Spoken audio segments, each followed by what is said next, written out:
and welcome to the Red Barrels podcast. We're down to episode 15. That's only, 300 episodes between now and episode 315. Just so think about that. Think about that. That really puts things into perspective. Thank you, Alex. Exactly. That's the kind of pathos I bring to the podcast. And I've got to say, dear listener, it's a special one and maybe a worse one because unfortunately, very unfortunately, we are down a member. Sofie will not be joining us. She's in South Africa visiting family, as if that's an excuse. And I think from now on, we will, as a podcast, be definitely endorsing the leftist position of abolition of the family because we don't want this to happen again. You'd have thought that we were all the family that Sofie needed, but Exactly. I guess not. Exactly. I guess not. I guess not.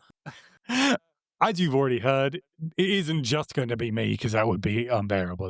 Let's admit it. I am joined, as always, by Ed. Hello, everyone. It's just me and Alex, although I like to think Sofie's here in spirit. In spirit. On a day like today when we're filming, chucking down with rain, I sort of wish I was in South Africa too.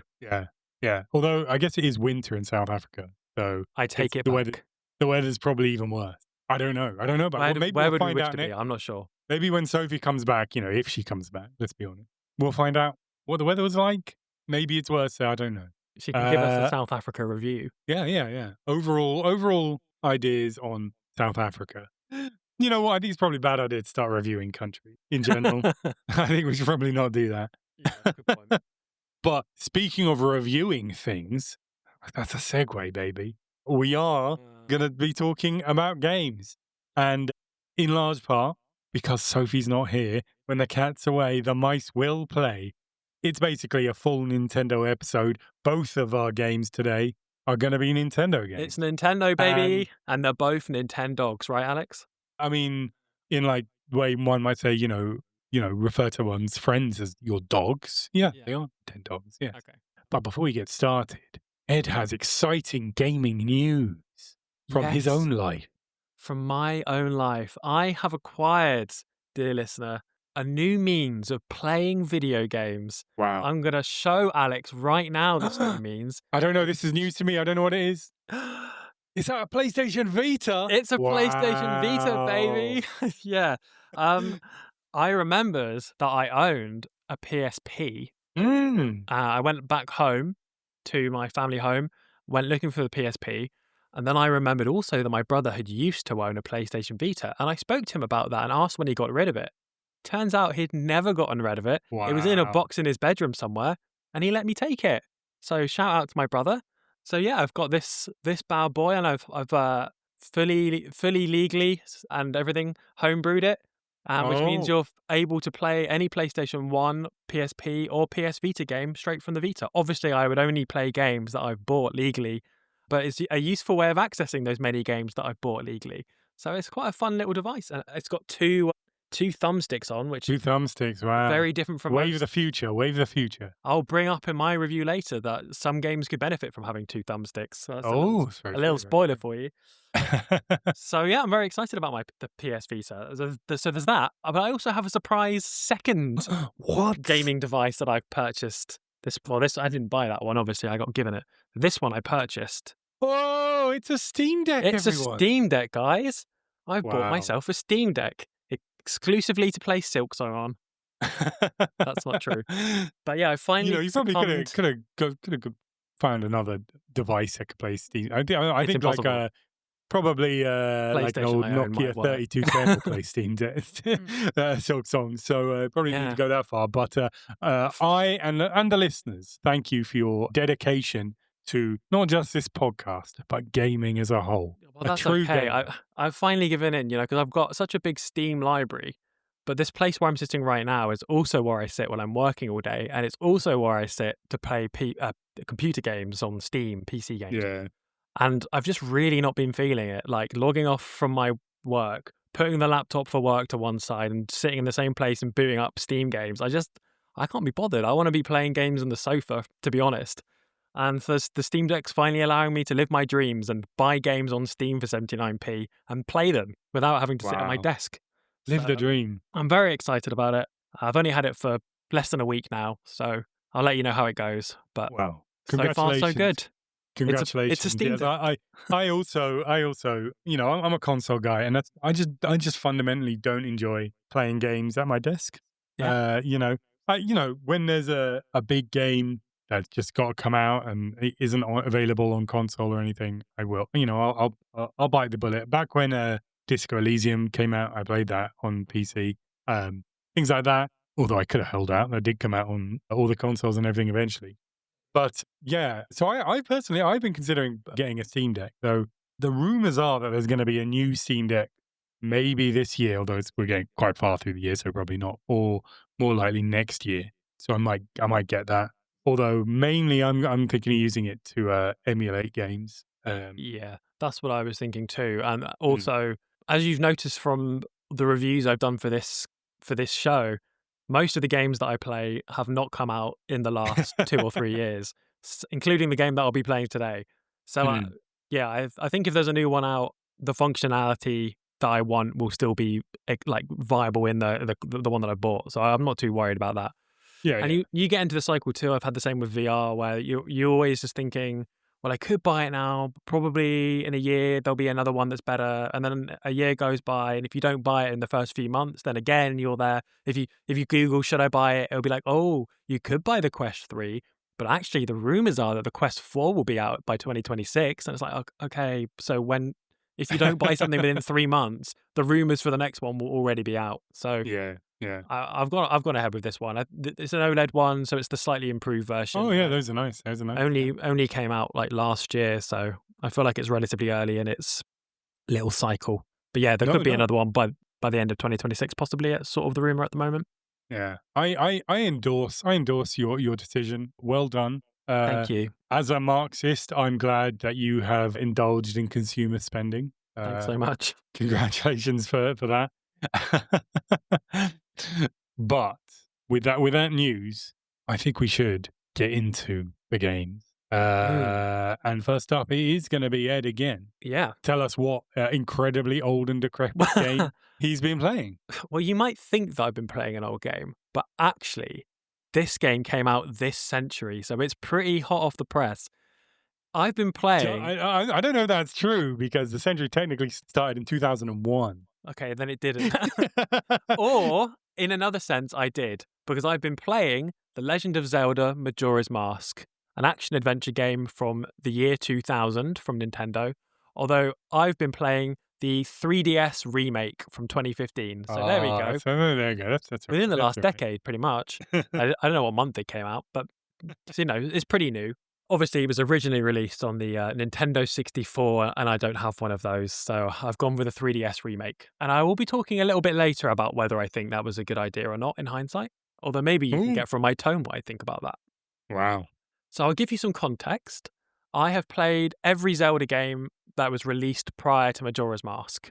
When Breath of the Wild came out, every proper one, don't hit me with like the Philips one or whatever. I can see it on your face, Alex. Too bold of a I claim. mean, everyone Everyone loves made by Wonder Nintendo. Gamelon. Everyone loves Wonder Gamelon, and it's always had deep resonance for the rest of the series. So I don't know if you can really call yourself a true Zelda. Every Nintendo made Zelda game prior to Majora's Mask. Basically, what happened is Breath of the Wild came out, and I didn't own a Switch. So to try and scratch that itch, I decided to play through Zelda games until I could get a Switch. And I did. I got a Switch eventually and played Breath of the Wild, and Majora's Mask was the unfortunate casualty in that, because I got to Ocarina of Time, and then I didn't get beyond it.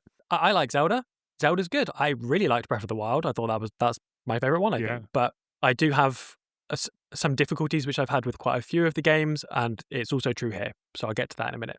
The background with Majora's Mask as a game is that it came out, as I just mentioned, after the legendary Ocarina of Time, a game that to this day holds the top spot on Metacritic's most highly reviewed video games ever released. It's got 99 out of 100 on Metacritic. Crazy. But years later, decades later, and it's still at the top. Ocarina of Time came out in November 1998, and it took 5 years for them to develop. And they didn't want to spend another 5 years working on their next game. So the development team for Majora's Mask were asked to put together a game reusing much of Ocarina's assets, and they were told to get it out within a year. In fact, it was originally going to be a remixed version of Ocarina of Time rather than a completely separate game. And ultimately, that re-release version, that remix version of Ocarina of Time was released in 2002 as Ocarina of Time Master Quest. So Majora's Mask had a large amount to live up to and not very long to live up to it in. It was out less than 18 months after Ocarina of Time came out. Majora's Mask was released. They didn't quite get it done in 12 months, but still a very, very rapid development time. We'll come back to that a little bit later. It kind of reminds me of Fallout 3 versus Fallout New Vegas in that way, both having played all 4 of those games, very successful initial games, and then there's a very quick follow-up. But is this a banger in the same way that New Vegas was a banger? Is it even better than Ocarina of Time? I don't know. Listen on, guys. I'll let you know. Wow, Um, this is the pro podcast. He's keeping me on tenterhooks. Certainly the consensus critically when it was released was that Majora's Mask was a great game. It's also in the top 50 all time according to Metacritic. My sense of its popularity, I can't back this up, was that it was very popular upon release, and then there was a sort of wilderness period where Majora's Mask was looked upon as that slightly strange cousin of Ocarina of Time. And then maybe about 10 years ago, 10, 15, I think would say, a popularity of it picked back up again, and suddenly Majora's Mask is very highly considered. That's kind of the vibe that I get from reviews and stuff I've watched about this over the years.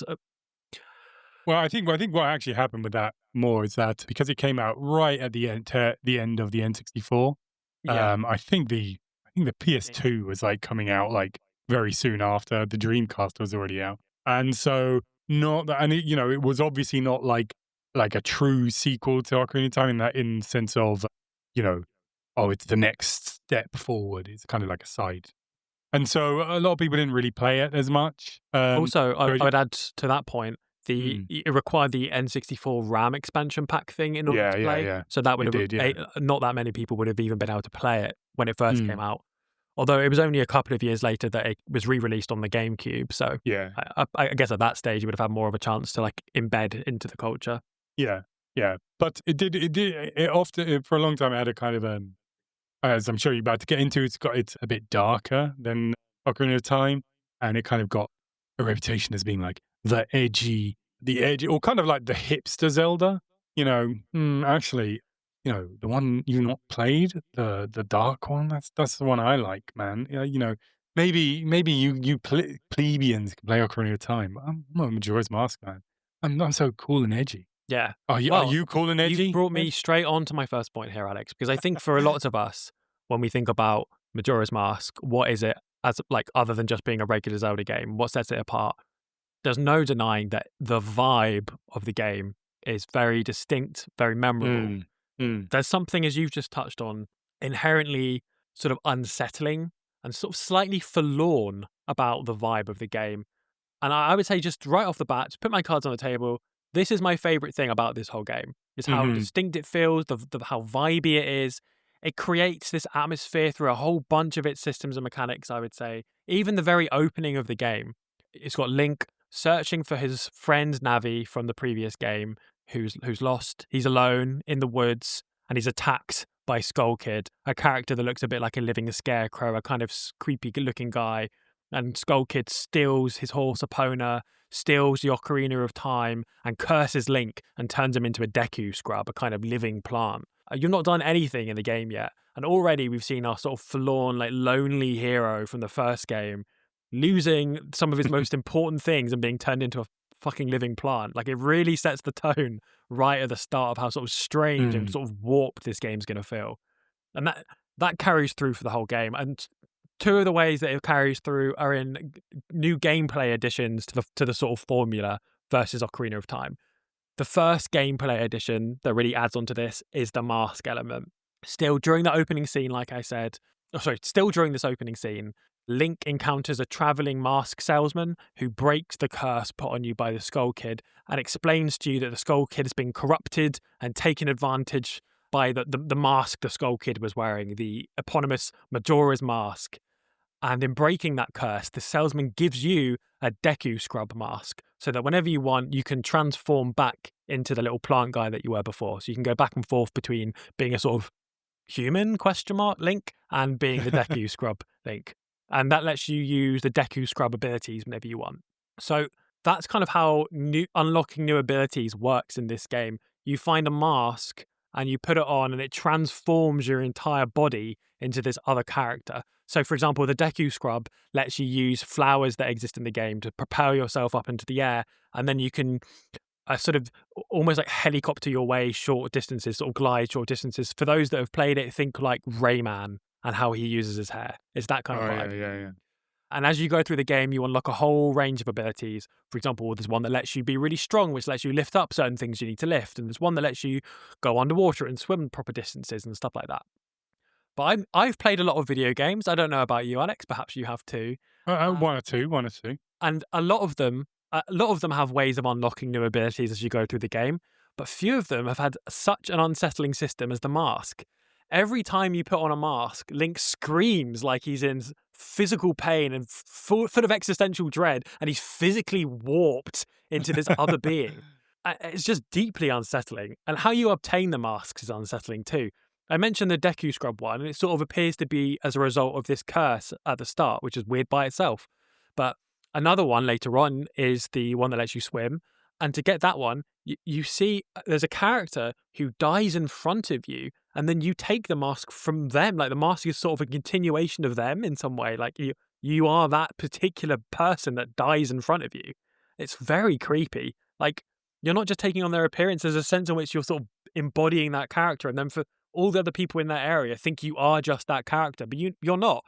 The guy's dead on the beach. Like it's so weird and unsettling.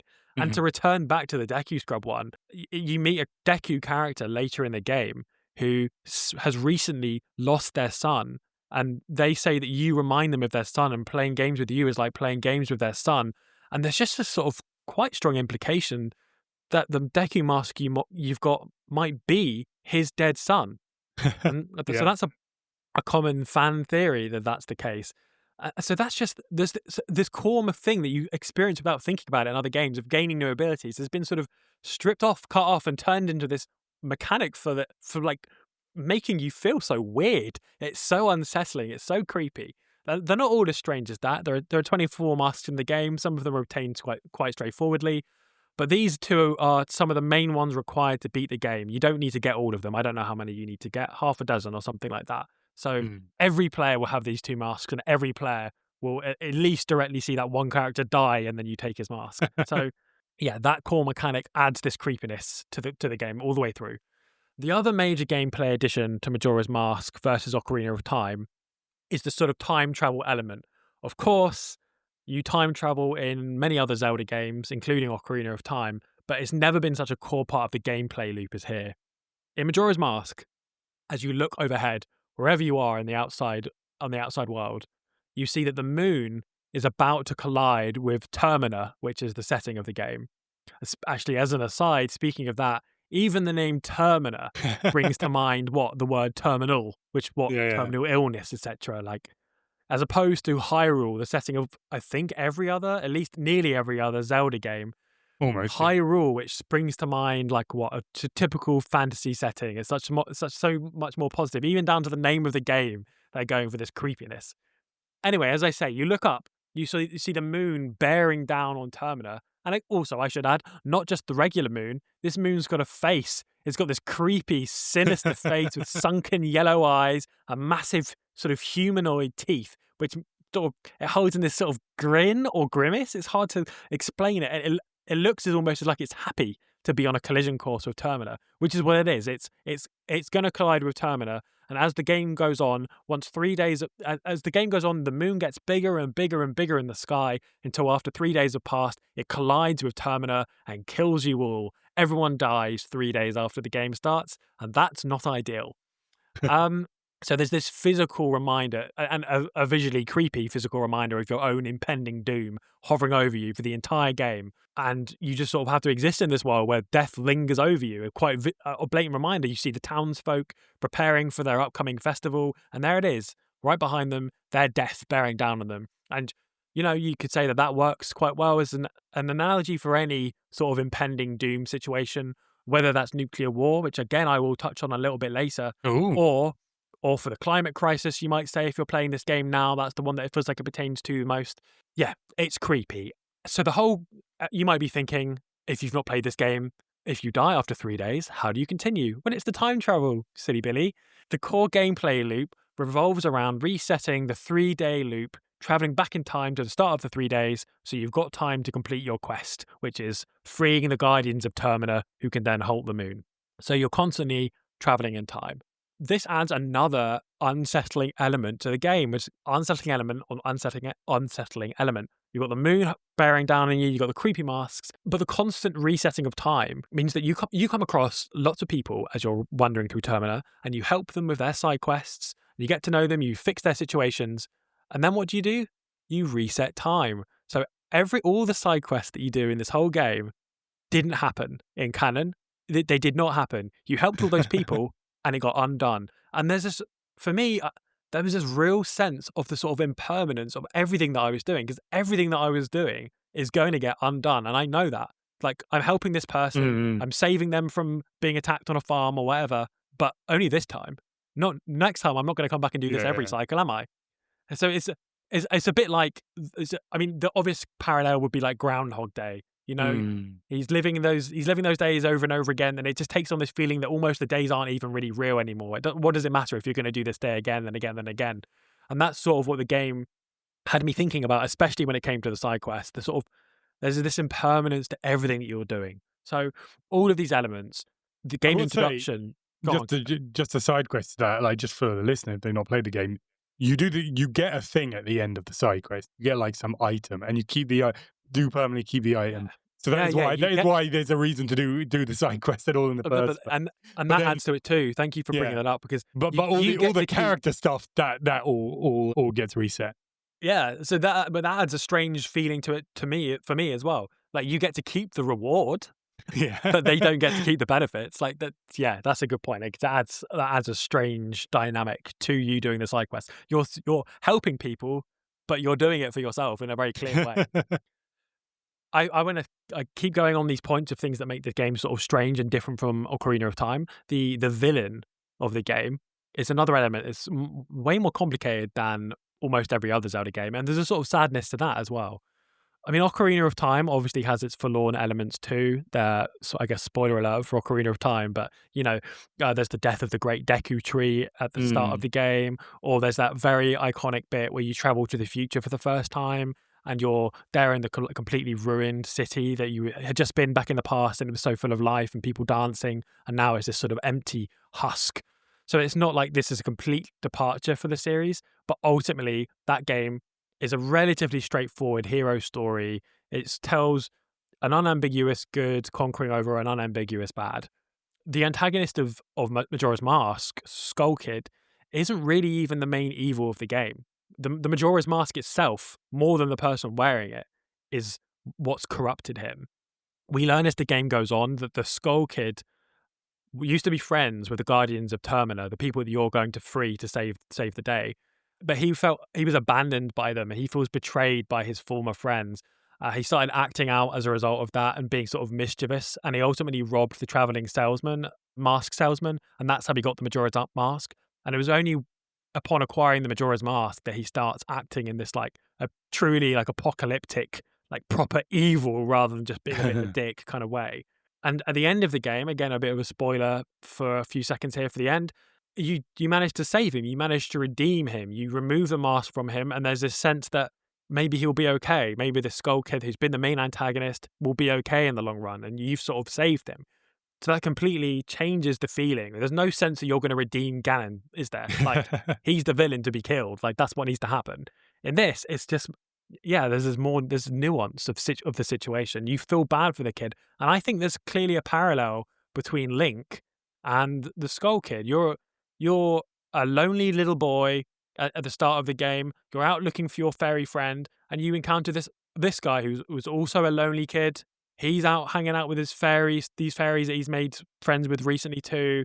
And I don't know, it feels like a very obvious parallel between the two. And while the Skull Kid's gone down kind of a dark path with the situation, and also the Skull Kid feels himself to be wronged by the Guardians of Termina, and Link very obviously is wronged at the start of the game by the Skull Kid. However, Link goes down a path which ultimately leads him to like help a bunch of people, including ultimately redeeming the Skull Kid.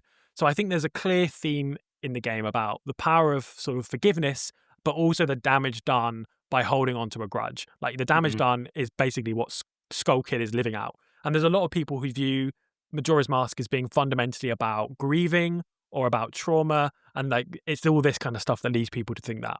And I think there's definitely truth to that, or at least the themes are sufficiently open that they can be read in that way, like meaningfully as well. Like I don't think people are reading on into it when they say that. I think that is there deliberately to be interpreted in a bunch of different ways. Have you heard the theory that Game theory. there's a theory that basically, so in this game, there's kind of a central area where the town is, and then there's 4 main areas that come off at like the compass points from that. Yeah. And the theory is that each of those 4 areas and plus the town represent one of the stages of grief. So Oh no, I've not the heard it put town like is that. supposed to represent denial because everyone there is in denial. I think I can't really remember what the others are, but there was quite a compelling theory that it worked out that way. And I remember the sea area with the Zora was supposed to be like depression, and I did kind of get that from the vibe there, and like the woman who doesn't talk and stuff like that. Sorry, this is getting a bit in depth if you've not played the game, but it's an interesting theory, and like probably the only Zelda game to really be able to kind of hold up a theory like that, you know? Yeah, definitely. I mean, whether or not it's any of this stuff is intentional in terms of Mm, that specific theory, I don't know. But they clearly are sort of touching on a bunch of different interesting themes that resonate. I'd yeah. say I already touched on as well the feeling of impermanence the game creates to me. But there's that up against there are some parts of the game where you're clearly meant to emotionally connect with the characters, and you sort of do. I did to some extent on some of them. So there's this feeling of impermanence and of sort of nothing really mattering because everything's going to be reset. Set against you do sort of care about them anyway. Just like you engage with the drama, you can get Mm. sucked into caring about them. And the most notable example would be I don't know how you say this though the Anju and Cafe side Cafe, I quest think people say cafe cafe, yeah. in which you help 2 characters resolve their issues and ultimately they get married at the end. And it's like quite an emotional side quest. People really, really like it. And then as you stand there after they've just got married, you play the Song of Time and suddenly you're back on day 1 and all the issues are back. Ed, Interestingly, Ed, this is your problem because whenever I've played this game, I've left that quest to the very end, and then yeah, I immediately go from because the quest because it's all timed, it's a real time 3 day structure. The end of the quest happens just before the moon crashes in the. yeah, yeah. So I always go immediately from there to go do the final boss and beat That's good.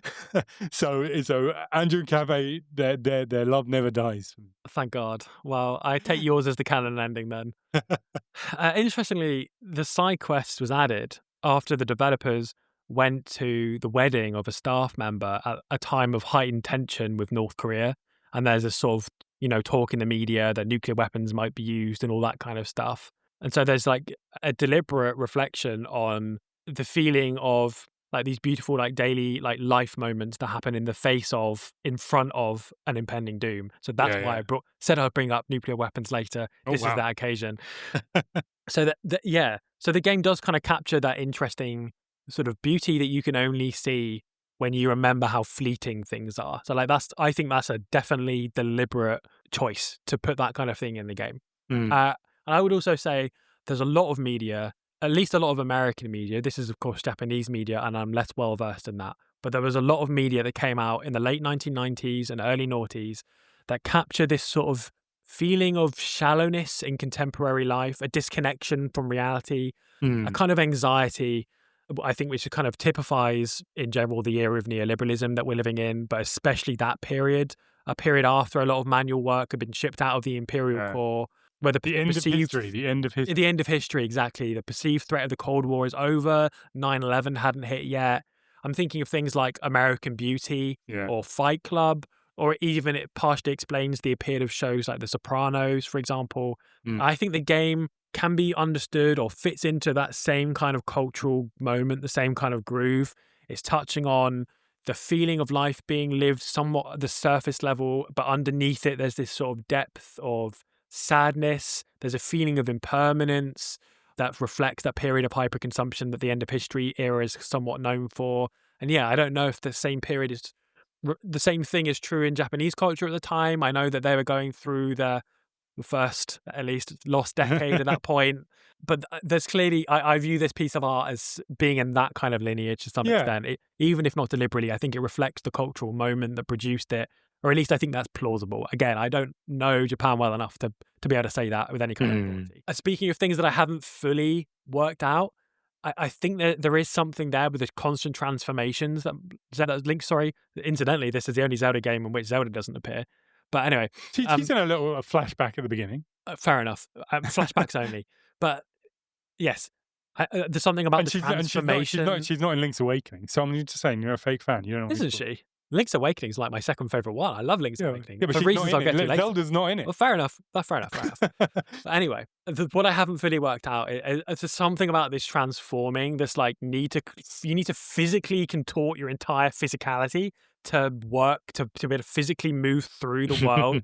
There is a theme there which I think would be much more obvious for people whose like bodies are made a problem by society, whether Yeah, that's yeah. like trans people or disabled people, or maybe people facing like body dysmorphia of different kinds. Like I think there's clearly something there. I think all of this stuff, these are kind of universal themes, but I think they were more prevalent at the moment that this came out. And I think they still resonate now, probably more so than for most of human history, because we are living at a point of where the primary technology is the internet still, and it's quite destabilizing, and there's this sort of chaotic social media and short form videos and all this stuff. There's this kind of this sense of there being a lot of stuff happening, but also there being a sort of surface level view of everything all of the time. And this connects, I think, to a want to sort of have a more deeper perspective on that. I think that's always going to be resonant, but I think it explains why this game particularly is still resonant now, quite a long time later. And the game still obviously hits people. It's had a sort of cultural afterlife with things like Ben Drowned, the creepypasta, which is one of the most Yeah, popular yeah. creepypastas ever made, and helped sort of solidify the creepypasta as a genre. I'm not really into creepypastas myself, but I've still heard of Ben Drowned. So yeah, Yeah, there's there's no a bit. shortage of. Go Sorry, on, please. there's a bit towards the end of the game where you get the power to summon a little statue of yourself that you can do to you leave to like leave on switches and stuff like that. But it's one of the creepiest looking things anyone's ever seen. It's like really creepy version of Link, and that thing turns up in like creepy pasta stuff all the Yeah, time. that makes sense. Yeah. So yeah, there's a lot going on in this game from like a thematic level, and you feel that playing the game in terms of the vibes. I think it makes complete sense that this game has had that kind of shelf life, and I really enjoy the vibes, and I think there's a lot of analysis that you could do, way more than what I've done. Tons and tons of like hours worth Mhm. of content you could consume, and it would be interesting, and it balances correctly. And those hours start now. Let's go. Let's go. I think it balances correctly there being enough there for you to engage with on like a thematic level, but also not so much there that it ends the discussion. Mhm. Things that I really like do that well. The most obvious example is Twin Peaks. Like I love that show. I love it, Yeah, yeah. and it's because it does this well. And this game also does this well to some extent. Well, and But you probably know this, Ed, but yeah, your favorite game, Link's Awakening, was directly inspired by Twin Peaks, and in fact, it came out yes, like a year or two ago that they actually got in touch with the David guy who Lynch. wasn't David Lynch Oh who right, worked on it, yeah, yeah. Mark, the Mark, other guy, Mark something, Mark. yeah. Yeah, And I think it's pretty clear that Majora's Mask is something of a continuation of that, in that it's just full of weird little quirky characters, just like yeah. Link's Awakening. Link's Awakening was. Yeah, yeah. So there's a lot that I really like about the game, and it's mainly the vibe and the theme. But let's talk about the actual game. The Oh actual yeah, well, obviously we've touched on a bunch of must the we? Must we? All right. we've talked about a lot of the mechanics, so we've sort of covered that. But the outside of the things that I've described, the game kind of works mechanically much like Ocarina of Time, or really any of the 3D Zelda games up until Breath of the Wild, as far as I can tell. Not that I've Mm. really played many after this, but still. So yeah, your goal is to rescue these Gardens of Termina. You do this by finding dungeons and battling your way through them, puzzle solving, platforming. There's 4 dungeons in the game that you've got to find and then get through. You're also slowly gaining hearts. You're getting new weapons like slingshots and tools like mirror shields and various magical things.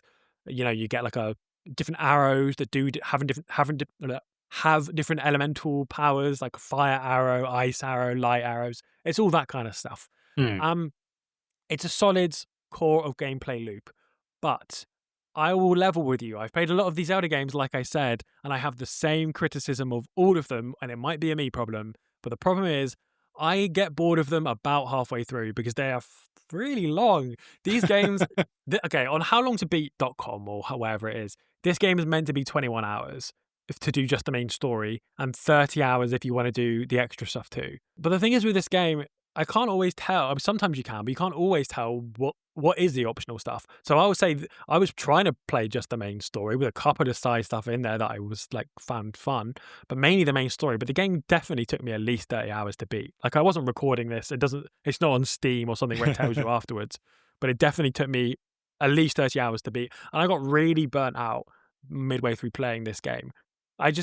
And part of that is getting lost. I mean, I don't mind getting lost in the video game for a bit, but I always find that the joy of that wears off after a while.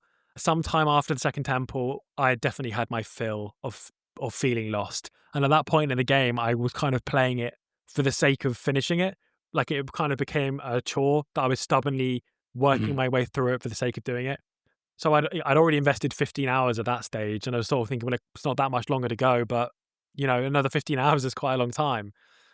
And yeah, and there's lots of sections in the game where it's not really clear exactly what you're meant to be doing, and that can be on like in a specific situation, or that can be how you're meant to navigate to the next situation. So I'll give you an example. One that's really sprung to mind that I found a bit annoying was the Pirates Fortress section, which is like a stealth section in the Oh, game. yeah, yeah. If they see you, they kick you outside of the entire fortress, and you've got to go sneak your way back in again and do it again. I found that a very frustrating system.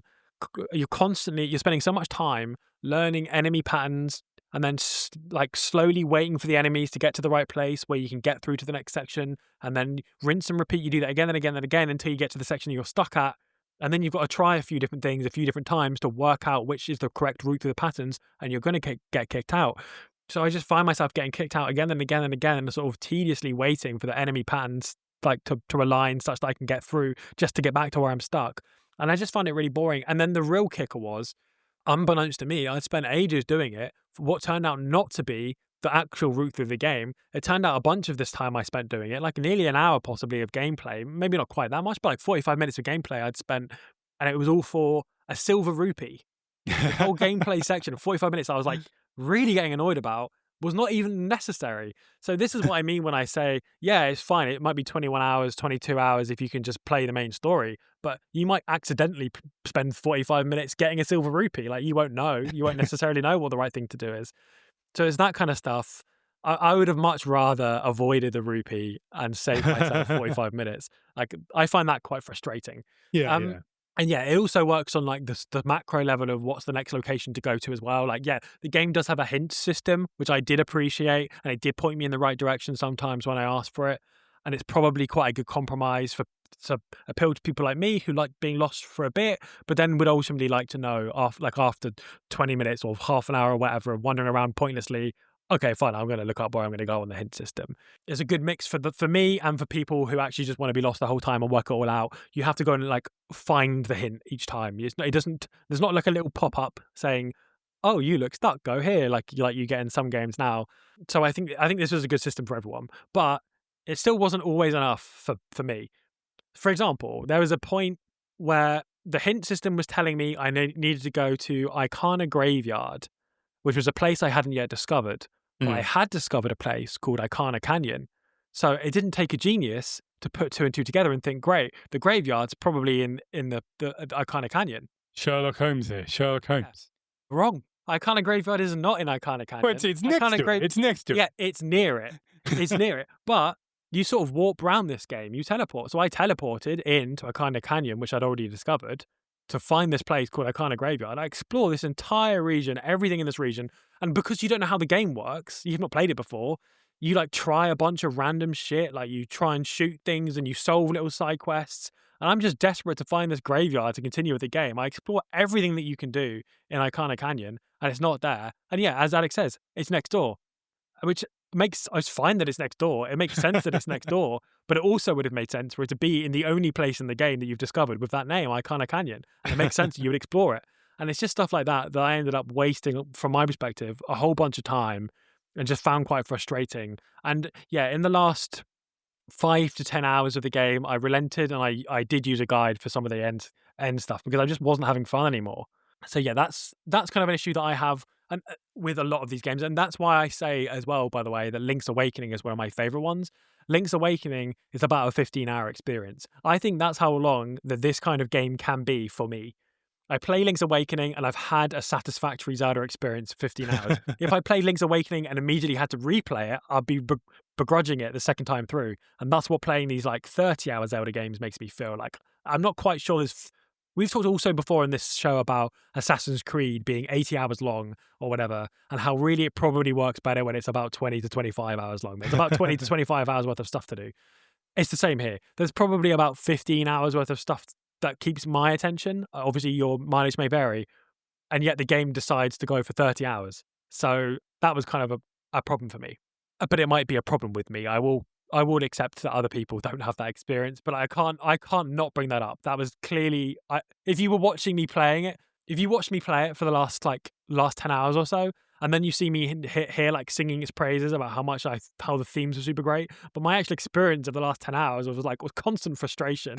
Like, God, I just want this game to be finished so I can move on to something else. So you can have both. It's kind of interesting. It's kind of interesting because, like, I think most of the opinion on these older games, the older Zelda games as well, the 3D ones, were that they were too hand-holdy. Really? That was, and certainly as they went along, like I'm just a filthy casual. There's no getting around it. As you know, as the games went, when they were on the Wii and stuff, especially. But and then this kind of, and this was a general feeling in in gaming that this was true, but especially true in Zelda. And then games like Dark Souls came along, and they were like zero hand holding. You're thrown into it.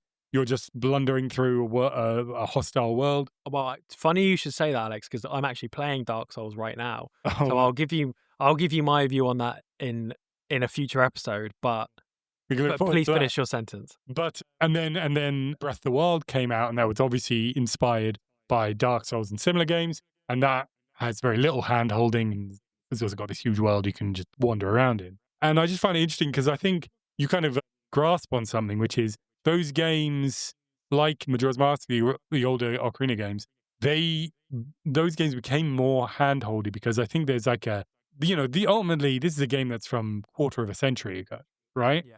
And game design in general has moved forward, and so I think a lot of the edges have been sanded off. But then so now we get to the point where you don't need as much hand-holding because a lot of these little gripes just won't happen. It'll be clearer what you're supposed to do. Even if they made the Dark Souls version of Majora's Mask now, it wouldn't tell you anything about what you should be doing. But it also would be designed in ways that are less conducive to frustration in that way. So I think it's just an interesting dynamic. I think that people kind of forgot that the hand holding came in for a reason. Yeah, I mean, I think I don't want to go into Dark Souls too much because I'll review it later. But I think a lot of current games, including Dark Souls, like things in this kind of vein, do a good job for at least parts of it. In Dark Souls' case, they do kind of tell you where to go. Yeah. If you want direction, Dark Souls starts by going, you got to ring these two bells. There's one that way and there's one that way. Okay, go. And then what you can do is go sort of that way and you'll work it out. Like it does, it's not really that open. It channels you in the direction that you want to go. The thing is with this game is that there are points where it's like, you finish the thing that you're doing, like it does a good job of that at the start of sort of hand-holding you, directing you through a couple of sections.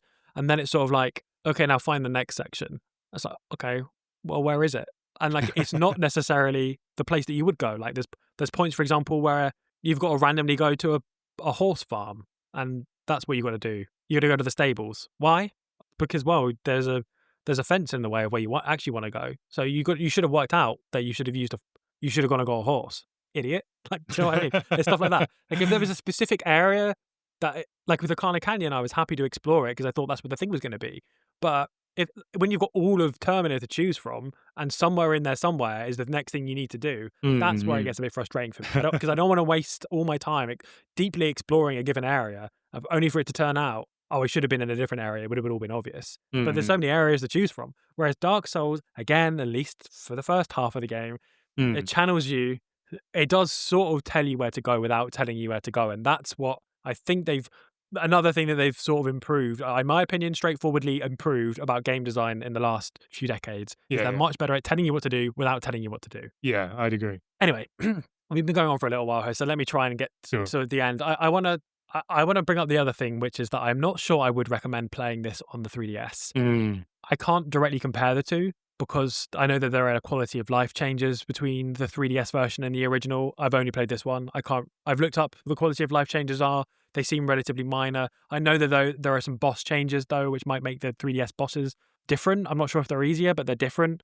But I have to say, I found the 3DS physically uncomfortable to play this game on because, especially in combat, because for so much of this game when you're in combat, you're holding the 3DS and you need to be pressing both of the shoulder buttons at the same time while moving with the shoulder pad. So I'm sort of clawing to the 3DS to sort of hold it because the left shoulder button is, I think his left is the target button and the right is the shield. So you need to be pressing those at all times and also pressing down on the circle pad to move yourself around. And you just end up with this sort of contorted claw position, which is okay for a bit. But if you're playing a 30-hour game, like it genuinely is really uncomfortable and you're sort of digging the 3DS into your hand to keep it Mm. working.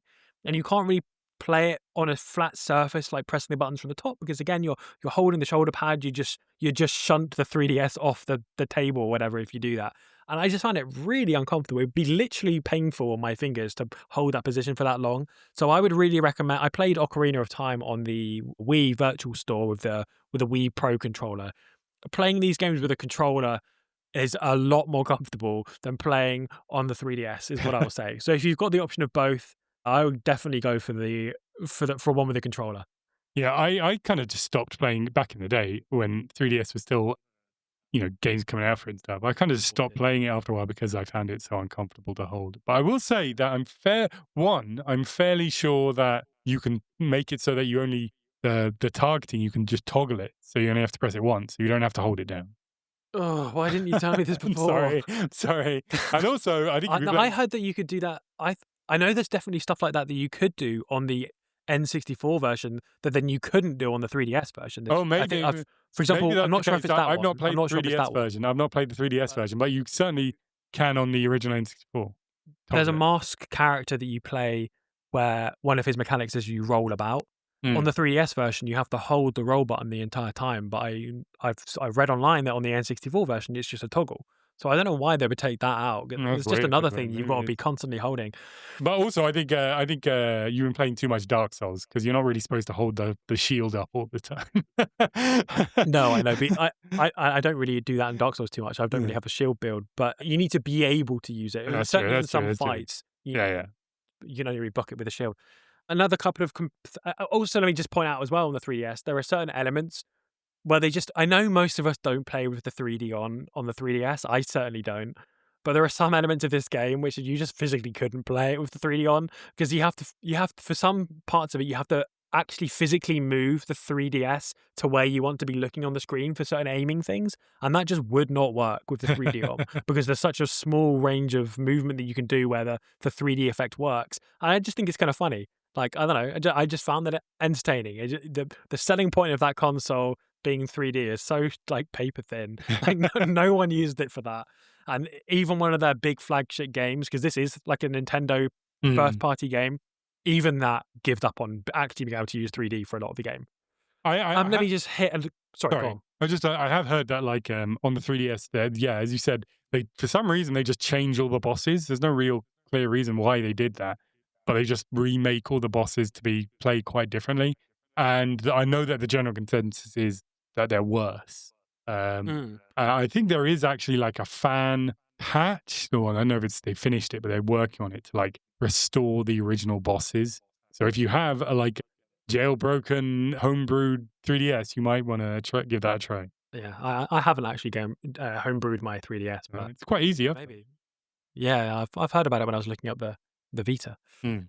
Anyway, let me give you a couple of my other little complaints quickly about the game, and then yeah, the other obvious thing is the masks. I'm sure I've not seen people say this, but I'm sure people do because it's so blatant. Especially towards in the last like third of the game, you have to swap between masks very frequently in dungeons, Mm. and every single time they play the same like 3-second animation, which at the start, like I said, it adds to the atmosphere, the sort of screaming, anguish cries of Link. But when you're doing it for like the fourth time in the last minute, like it gets boring. Like I'm sorry, to spend 12 seconds out of every minute because it is like 3 seconds long. 12 seconds out of every minute towards the end of the game, watching this animation over and over again, it got old. Like I'm sorry, it did get old. It was boring. Um, yeah. So yeah, that's another instance of the game feeling losing its charm on me when I got in the end of the game. And then I guess the last thing that I would say on the actual game itself is the one joystick thing. I alluded to that earlier when I was mentioning the Vita. Good to have two joysticks. The N64 only had one. The 3DS only has one. And there are definitely periods later in the game where the game suffers from having one. There's a bit towards the end of the game where you need to neatly line up light, like beams of light using a mirror shield that you have.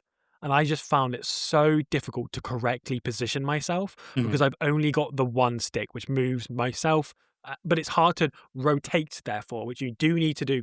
Also, quite a lot in fighting sometimes. It would be a huge advantage if I could just turn Link 90 degrees, but you can't. Like, you can make him, you can press the back button to make him face directly in front of you, but anything more detailed than that, like having him rotate, you just can't do. And it makes some parts of the game much more frustrating. Like it's difficult, it's annoying to know exactly what you want him to do and for it to be something so basic as just look slightly that way and to be struggling with it. Like I found that, yeah, again, maybe this is like new gamer brain who's like, but I've been brought up on I mean, my first proper console was the Wii, where obviously it was really easy to look Yeah. everywhere. But I will say, I found that frustrating going back to it.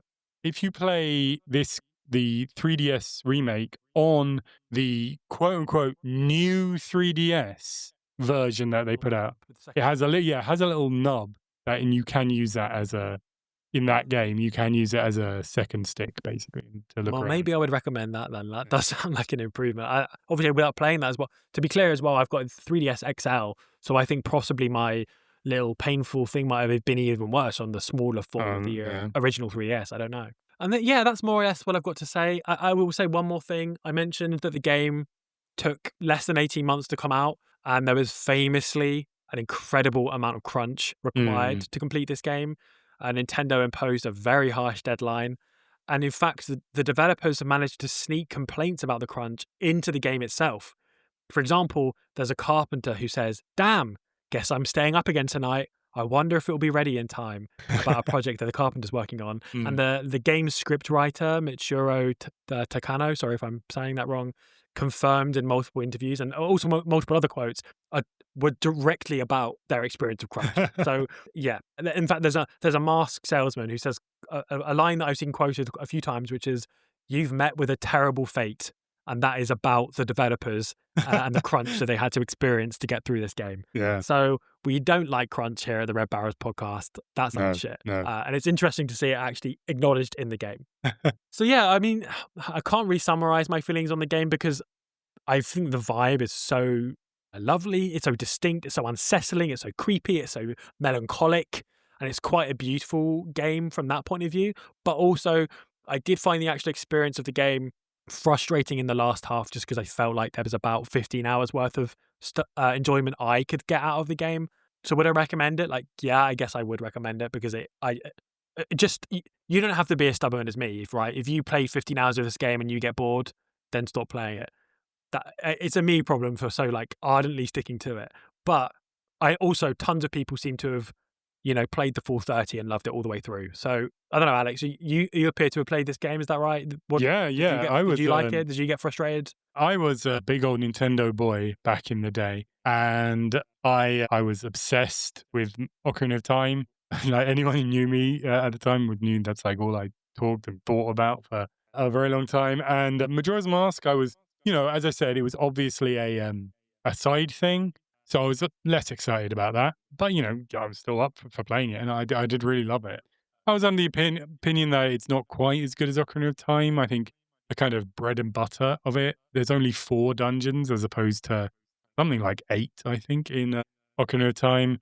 And like I would say 2 of the dungeons in Majora's Mask aren't even very good. So the kind of bread and butter Zelda stuff is not quite as good.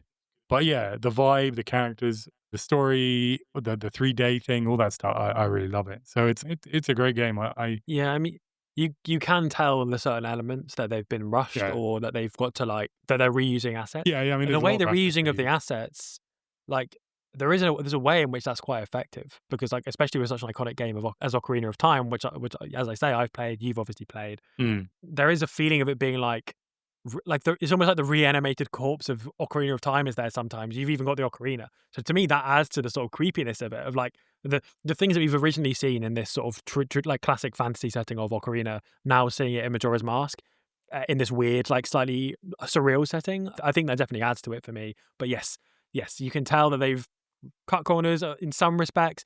Even the very time travel mechanic partially exists to let them reuse the same assets over and over Yeah, again yeah, without it yeah. feeling weird. But I think they've done a very good job given the time Oh, crunch. I yeah, mean, yeah, yeah. to return to the Fallout New Vegas Fallout 3 thing, I don't think it's quite the same as that because I think New Vegas is way better than 3. Classic, obviously old school H Bomber guy fan opinion there. But I wouldn't say, do I prefer Majora's Mask to Ocarina? Maybe. I might do. Mm. But it's certainly not like New Vegas versus 3 where one knocks it out of the park, like, way more so. They're very different experiences, which is interesting given that they're very similar in Yeah. terms of everything about how the game's made.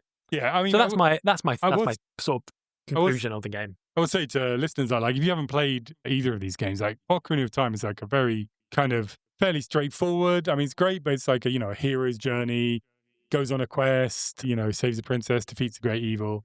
It's that kind of thing. And it's great for that. That game is even older than Majora's Mask, so it's dated in many ways. Although not that much older, it turns out. Yeah. November Um 1998, I think. Yeah, 88, 98. I remember it well. But, it's definitely really unique and I would recommend playing. I mean, if you're wanting to get into it, I definitely play Ocarina first. And then this Oh, is yeah. a much more, I mean, one, it kind of assumes that you've played Ocarina and it kind of, Oh, definitely. I would wanna you've said a couple of times that this is like a side thing. That wasn't really my perception of the game. Going into it, I obviously didn't live through the marketing on what the vibe was at the time. My perception was just this is a main one, and it is a very direct sequel, more so than almost any other Zelda game to yeah, its previous game. It's Link from the last game directly responding to the events of the last game, and that he's looking for his friend Navi. So definitely do play Ocarina before Majora's Mask. mm, I would also say if you're going back to do old Zelda games, give some of the 2D ones a go too, because I think Link to the Past and Link's Awakening, yeah, for yeah. me, are both. I prefer both of those games to both of these games. Oh, I think really? Wow. so. I think so. Yeah. I don't know. There's something about yeah. I mean, something about early 3D games. They have their limitations in terms of gameplay that have just not aged that well in terms Mm, of navigating through a 3D space. And both those games, to me, are victims of that. As we talked about with the one joystick thing, like yeah, yeah. it is a problem that haunts really any game from the early 2000s, late 90s that are 3D. Whereas you just experience Link to the Past or Link's Awakening as like they could be like really charming 2D indie games from now. Do you know what I mean? Mhm. Like since that sort of style's made a bit of a resurgence. But anyway, that's what I've got to say on Majora's Mask. All right. Well, with Majora's Mask Alex, done, I finished my game. Have you been playing anything that you can tell me about, Alex? well, in fact, I have. As I said, it's a Nintendo episode. And instead of delving into Nintendo's history, today we're going blazing, blazing hot white steel modern with their most recent Zelda Wind big game. Waker. Pardon? Zelda the Wind Waker. Wind Waker. Yeah, no. It's we're going to be playing the Zelda Game and Watch. No, no. I'm going to be talking about Donkey Kong Bananza, which is their last big game on the Switch 2. It came out a few months ago now. It really is Yeah, as long as that already. That's crazy. yeah. Feels like that literally just came out. No, it's been a Sorry, keep couple of going. months. Yeah, so this was kind of like their kind of big announcement that they ended their original Switch 2 showcase event with. And it's basically a new platformer from the makers, from the team of Super Mario Odyssey. So this is like, it's not Mario, but it's different in a number of ways, which I'll talk about, but it's kind of a continuation of that. You can tell There's certain elements, a certain vibe that's quite similar. Mm. But as you can probably tell by the name, you don't play as Mario, you play as Donkey Kong. He's finally back to kick some tail. That's a reference to the Donkey Kong rap. Everyone loves the rap. And Which it is supporters of our Patreon will get to hear Alex perform. well, We don't have a Patreon. absolutely, yeah, exactly. This is our first lead up to having a Patreon. I'm going to be forced to do that. Actually, the rap is a bit relevant because this is Donkey Kong's first 3D platformer since Donkey Kong 64 on the N64. It's a big N64 featured episode in which the Donkey Kong rap featured. And the kind of big thing with this is like the big thing that really differentiates itself from all other platformers is the destructibility. So in this one, Donkey Kong, he's a big old gorilla. He can punch and is very strong, throw things, and all the levels are almost entirely basically there is at the core of it like an indestructible metal core for the very basics level, but on top of and around that core is just a huge amount of some type of substance, usually rock or dirt or stone or whatever, and you can just punch straight through them. Like you can like punch down through the ground, dig tunnels through the earth, punch back your way back out. You can pretty much destroy these entire levels down to, as I said, this like kind of base metal structure. In fact, there was like a whole kind of genre of YouTube video for about a month after this game coming out of just seeing people who have just completely destroyed every single level down to the point where there's just nothing left in it. So the destructibility is extremely extensive. You can really kind of pound through and just move through everything. And this kind of gives the game a huge amount of freedom. The kind of main thing you do, it's a 3D platformer, so you are collecting things at its core, and you're collecting these banana gems, which are also bananas, because Donkey Kong does eat them, but they are rock that are in the shape of bananas. I don't think you're supposed to think about it too much. And Donkey Kong has an ability where he'll slap the ground, and this will put out a sonar pulse that will just show you the collectibles. They'll flash up if they're within the radius. So you can just see one of these bananas just through the wall. And there is almost every single time there's some sort of puzzle or clue to get that banana.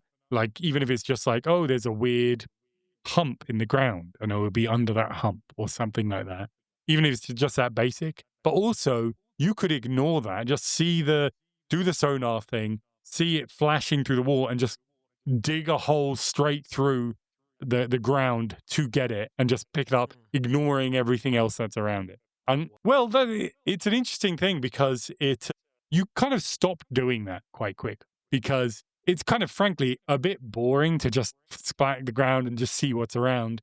It's useful to do that to like orient you, find things, but you quite quickly realize that like, oh, if you just don't destroy everything, you'll be able to work out where it is, and you'll just be able to maybe slightly more surgically like dig down in this one place to find it. I think there is certainly a kind of feeling at the beginning that you really want to smash everything because like that's the new thing about this game.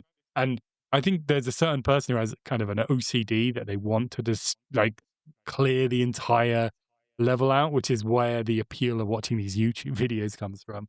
But like literally, like in those YouTube videos, they detail how it takes them hours to completely smash and clear out this entire level. And not even that's using abilities you get much later in the game that allow you to do that a lot quicker. At the beginning of the game, it would take probably like tens of hours to completely smash these levels. So unless you're making content or something, you quite quickly give up on that.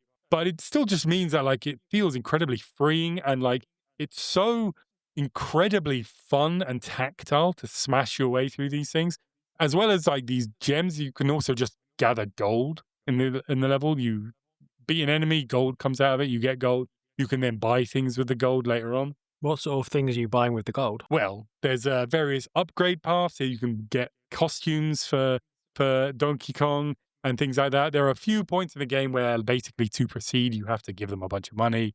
So it adds up to that as well. You can just buy banana gems straightforwardly as well. So there's a number of things you can spend it on, but one of the things that, like, as I say, there's all these various substances of like rock and dirt and stuff, but one of them is just gold, and just smashing like sometimes huge veins of gold, and just smashing through this gold is one of the most satisfying things that you've ever done, because it kind of satisfyingly kind of crumbles and shatters when you hit it, and it's just so it feels so good to do this. I played and talked about Death Stranding 2 a few episodes ago, and something in that game that I didn't really mention is that there's these little crystals that you want to collect that just grow out of the ground, and they also, when you collect them, shatter with this kind of gold and stuff. And this is the year of shattering gold, baby. It's just so satisfying to shatter and collect this gold. I love it so much. But even beyond that, beyond the kind of tactile feeling of just smashing up the world, it's full of like these fun little puzzles and exploring. It's really an extremely well made game. I think people are talking about it, this and what I talked about last episode, Claire Obscure. These are like, seems like these are the two kind of contenders for the game of the year for a lot of people. And I think this game absolutely lives up to it. But what's kind of interesting about it, I find really interesting, is that I have a kind of a wider theory about this game, which is that I think it's a specific harkening back to, it's basically a love letter to Rare. So Rare, they still are a company, a British games company. But back in the 90s, they were co-owned or owned outright.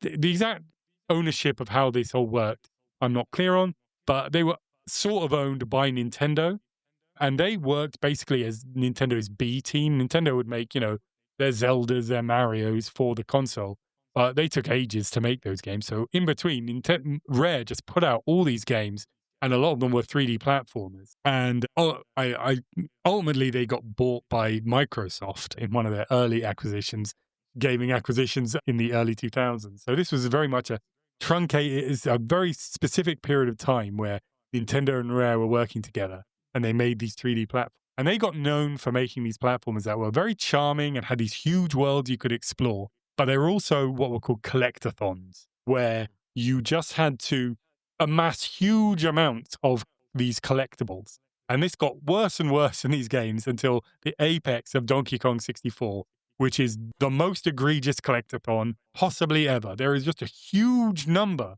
of little trinkets. There's like, there are 5 different Kongs characters you can play as, and each one of them has 100 little bananas in each of the levels that only they can collect. And you do need to collect a large percentage of them to finish the game. And you also have to get these golden bananas and get lots and lots of them to finish the game. It's just a huge amount of stuff, very specific stuff that you have to collect. And this was a problem. Yeah.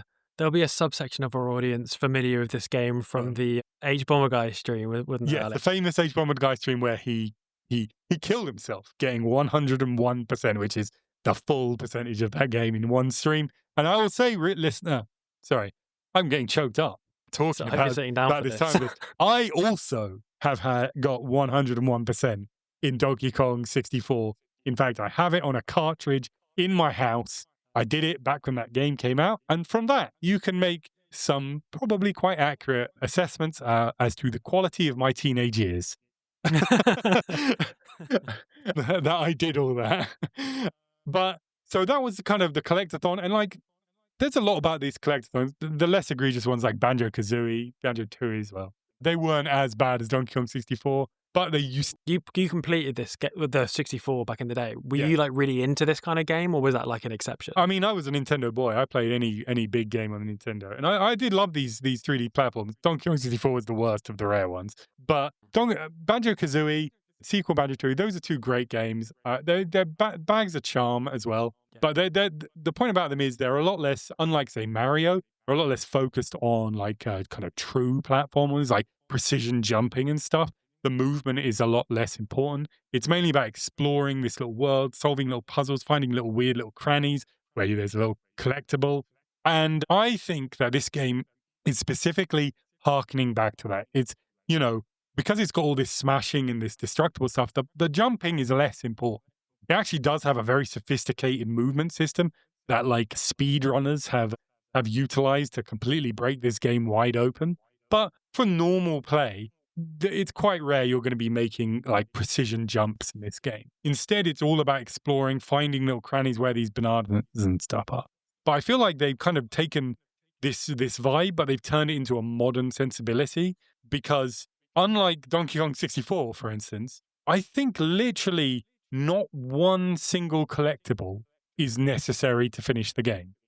Those golden bananas, which are kind of your main thing that you do in the game, I don't think you have to collect a single one.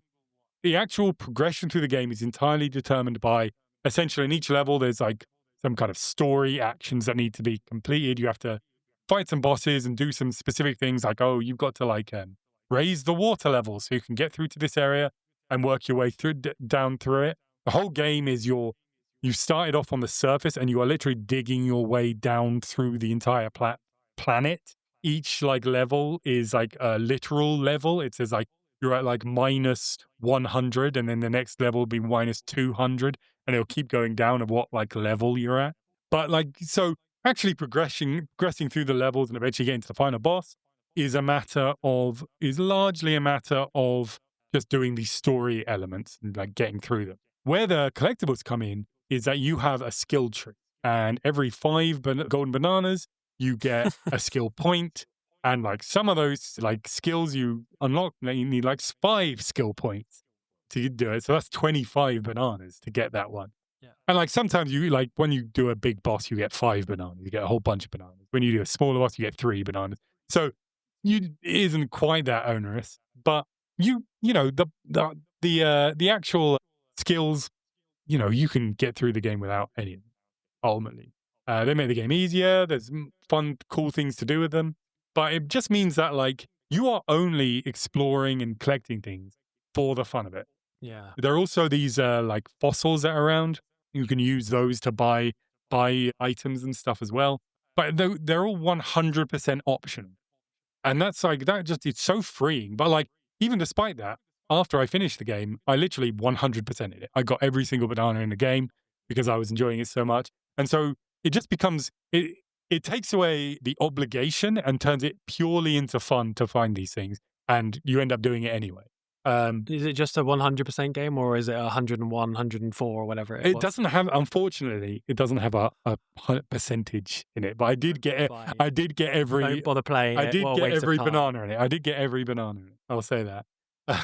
And beyond that, this game really feels like kind of not just the collectible thing, but just like it feels like a love letter to Rare. Mm. It's a Donkey Kong game. Rare made the original Donkey Kong Country games, and while they've redesigned Donkey Kong a bit for this game, there are a lot of references to Donkey Kong Country, and they ramp up as the game goes on. That's all I'll say about that. But also, just in general, as I said, like the whole style of it, there's a level towards the end which is set in this like really crummy and kind of horrible theme park based around food where you have to build this colossal hamburger that just like slops down into the middle of the level and it's like all greasy, and then eventually you have to dig your way up through the greasy hamburger, giant hamburger, and that feels exactly like the kind of thing Rare would have done. So I know this feels like, I don't know, maybe I'm getting too sentimental in my horrifically advancing years, but it feels like, you know, just a call out from the Nintendo guys being like, we loved you guys, we remember you guys. This is like a love letter to you and everything you did.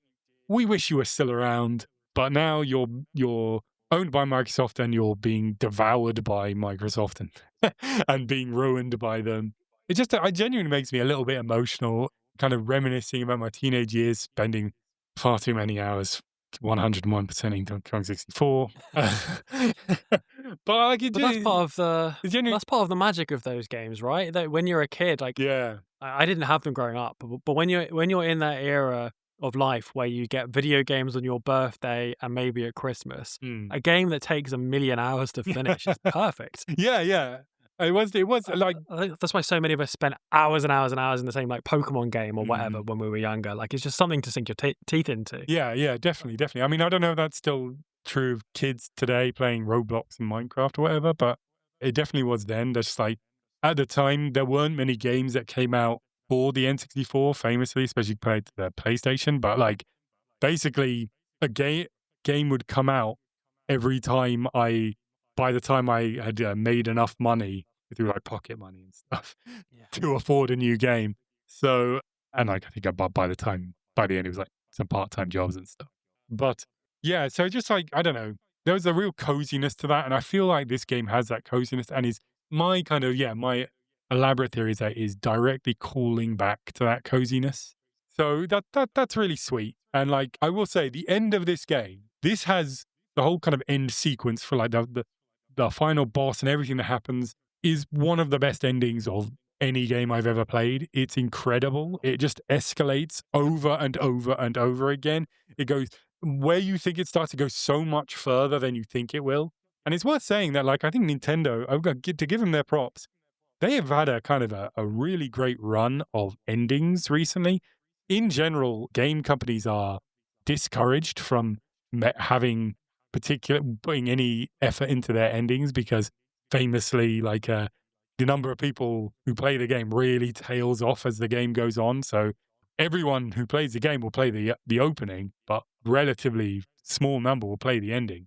But Nintendo have really been just like going all out. Mario Odyssey has a great ending that this kind of feels kind of similar in scope to, but this just like completely outdoes it. It goes so much further than that. While Breath of the Wild had a kind of a bit of a damp squib of an ending, Tears of the Kingdom's ending is like amazing. It's like huge in scope and fantastic. Even Super Mario Kart World, Rainbow Road, the final track, which it always is in Mario Kart. This version of Rainbow Road is like the best version ever and incredible and like so goes so over the top and the music's amazing. They put so much effort into this version of Rainbow Road. So I just want to say thank you for doing good endings because it's always a disappointment. Like Assassin's Creed, I mentioned earlier in the year, has one of the worst endings, most damn squib endings I've ever played in any game. You know, the logo comes up on the screen and you're like, seriously, is that it? That's the end? Seriously? And like Assassin's Creed has had quite bad endings for quite a long time, probably for exactly the financial reasons I laid out. But the fact that Nintendo put so much effort into their endings, good for them. Good for them. Thanks, Nintendo. Yeah, thank you. Thank you. So let's talk politics a bit. There is a bit of a political message in this game where the villains are these evil Kongs called the Void Crew, led with these two. There's, I think, two other Kongs, but also Void Kong, who's their leader.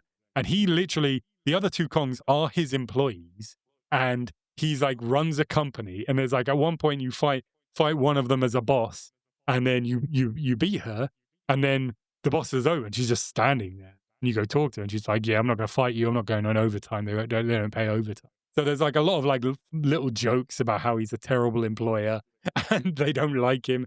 And spoilers, I guess, at the end, towards the end of the game, they abandon him because he's a bad employer. So there's like some little fun stuff like that.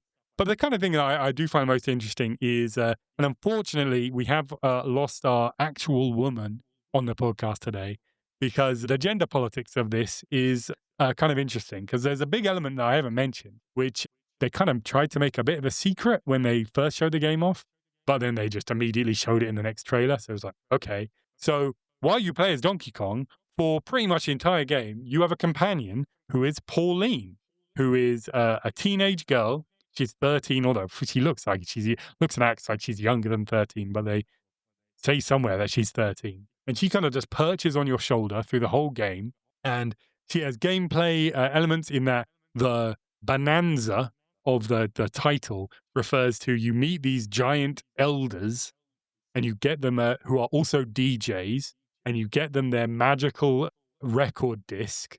And then they teach you a Bananza where Donkey Kong turns into a different type of animal, or also a much bigger gorilla as well.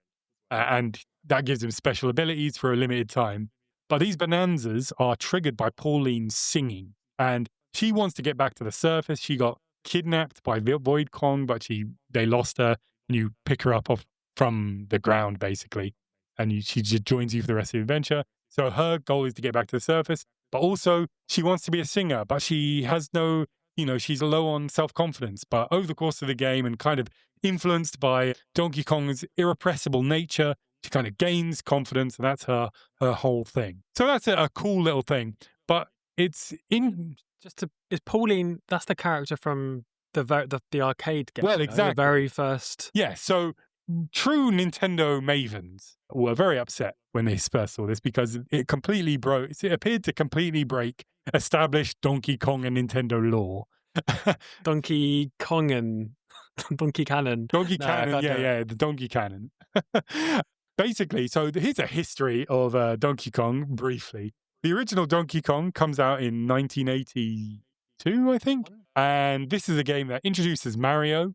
Mario is he's a carpenter originally, and Donkey Kong, he's originally called Jumpman, that's right. Donkey Kong, a big gorilla who is basically King Kong, who Nintendo then proved was in the public domain, so they got away with that, has kidnapped a woman called Pauline, and Mario, apparently Mario's girlfriend, is not super clear, but they have some sort of relationship. He's got to go rescue her, and at the end of the game, the 4 screens of the game, Donkey Kong is defeated, and Pauline and Mario stand next to each other, and there's a heart, so I guess they're in love or something, whatever. This is... Or Mario's removed Pauline's heart. Oh, yeah, For a different that's definitely interpretation. what happened, yes. It's like in that Temple of Doom. Yeah. So that's Donkey Kong, Mario, and Pauline's first ever appearance. Now, Mario went on to be in the Super Mario Brothers games, which had basically nothing to do with Donkey Kong. Donkey Kong had Donkey Kong Jr., where Mario was a villain, and Donkey Kong's son, Jr., I guess, has to rescue Donkey Kong from Mario, which was a bit weird. They've never revisited that. There was also a weird Donkey Kong 3 that no one talks about. And then the character kind of went dormant until the 90s when Nintendo had Rare, who I mentioned before, reboot Donkey Kong as a kind of character with Donkey Kong Country. And now Donkey Kong is a protagonist. You play as him, or Diddy Kong, he's like a little nephew or something. And he goes on a platform adventure. Now, in that game, there is another character called Cranky Kong, who is Donkey Kong's either father or grandfather. It's not been terribly clear. And in that game, he intimates that he is actually the original Donkey Kong, and that the old Donkey Kongs were in them olden days when he was young. And so the current Donkey Kong is maybe Donkey Kong Jr. or something. So when Pauline turns up as a child, that's a bit weird with Donkey Kong, because haven't they met each other? How does that work? Can it not be the same thing? Because is it not like Pauline Jr., but we're just calling her Pauline, and the original Pauline was in 1981? Well, I will say, yes, it does seem that's the case. For those really worried about the lore, I won't get into how this is revealed because it's a spoiler, but there are clues in the game that suggest that, yes, actually, this is Pauline's granddaughter, and Pauline's grandmother is the original Pauline who fought the Cranky Kong, the then Donkey Kong, the original Donkey Kong. But this then begs the question, how old is Mario? How does that work? Because in Super Mario Odyssey, Pauline appeared in it, and she's now the adult Pauline, and she's now the mayor of New Donk City, which is where she's from, apparently. So how any of this fits is unclear. I'm not really that interested in the lore. Nintendo is also not really. Mario, I mean, tell me if I'm wrong, Mario's not in this Donkey Kong game. He's not in it, but... So this Donkey Kong game could be set many years after the events of Super Mario Odyssey. Well, it's very heavily implied that the Pauline of Super Mario Odyssey is the adult version of Pauline in Bananza. Okay, because they both sing. Pauline in Bananza wants to be a singer. In Odyssey, she sings a song. She is a singer. Yeah. So she performs. So well, and towards the end of the game, you literally get the dress she wears in Odyssey. So passed down from our mother, perhaps. Maybe. I'm not here to decode the lore. I'm not going to say that. However, decode DK. What I find interesting is the way Nintendo are treating women in these games, right? So if we rewind the clock a little bit to when the famous Feminist Frequency YouTube series came out, what was it? Was it misogynist tropes in video games, or was it something like that? I can't remember the exact name of the series. But when she did her series, Anita Sarkeesian did a series about video games, which was like fairly key in, unfortunately, Gamergate and everything. But her first episode was all about basically Nintendo's treatment of damsels in distress and how it's bad, and especially Princess Peach, right? And in Super Mario Odyssey, in that game, the whole premise is that Bowser has kidnapped Princess Peach again, and this time he's going to marry her. And you have to basically stop this wedding from happening. That's what the whole thing is. I remember when I saw that, I thought that was kind of odd because that's like making, the subtext text there, right? Because like Bowser's kidnapping a princess, maybe it's for like political reasons or something, or just because he's bad. But it's like, oh no, he actually like wants her for himself. There's frankly sexual connotations to that, right? So I thought it was quite odd they were even going there. But basically, and I will say I predicted this. I didn't do it on a podcast, so no one can prove it, but I did think this would happen. At the end of the game, Bowser is defeated, but then he goes and tries and proposes to Princess Peach, and she doesn't like it. But then Mario proposes to Peach, and Peach rejects both of them. So in that, she has regained agency, and after she decides to go, she's going to go on holiday with her new gal pal. Actually. So I'm not going to say that Mario Odyssey is a work of feminist, feminist masterpiece, but there's clearly something where Nintendo's like, okay, we want to kind of back away from some of this. You've seen the Mario movie, Peach is like ultra competent. She does not need to be rescued. Back to the point where it kind of undermines the point of the film because it's like Mario doesn't even really need to be in it. You're fairly confident that all the problems in that arise in the film, Peach could have just handled it. She'd have been fine.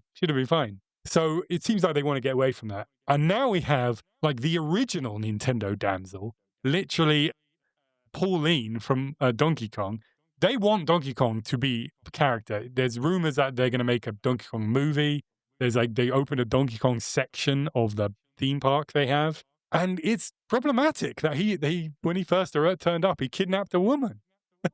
So now they're trying to like rewrite and re-deal with it. Oh man, him and Pauline are friends. He's like borderline a father figure to her.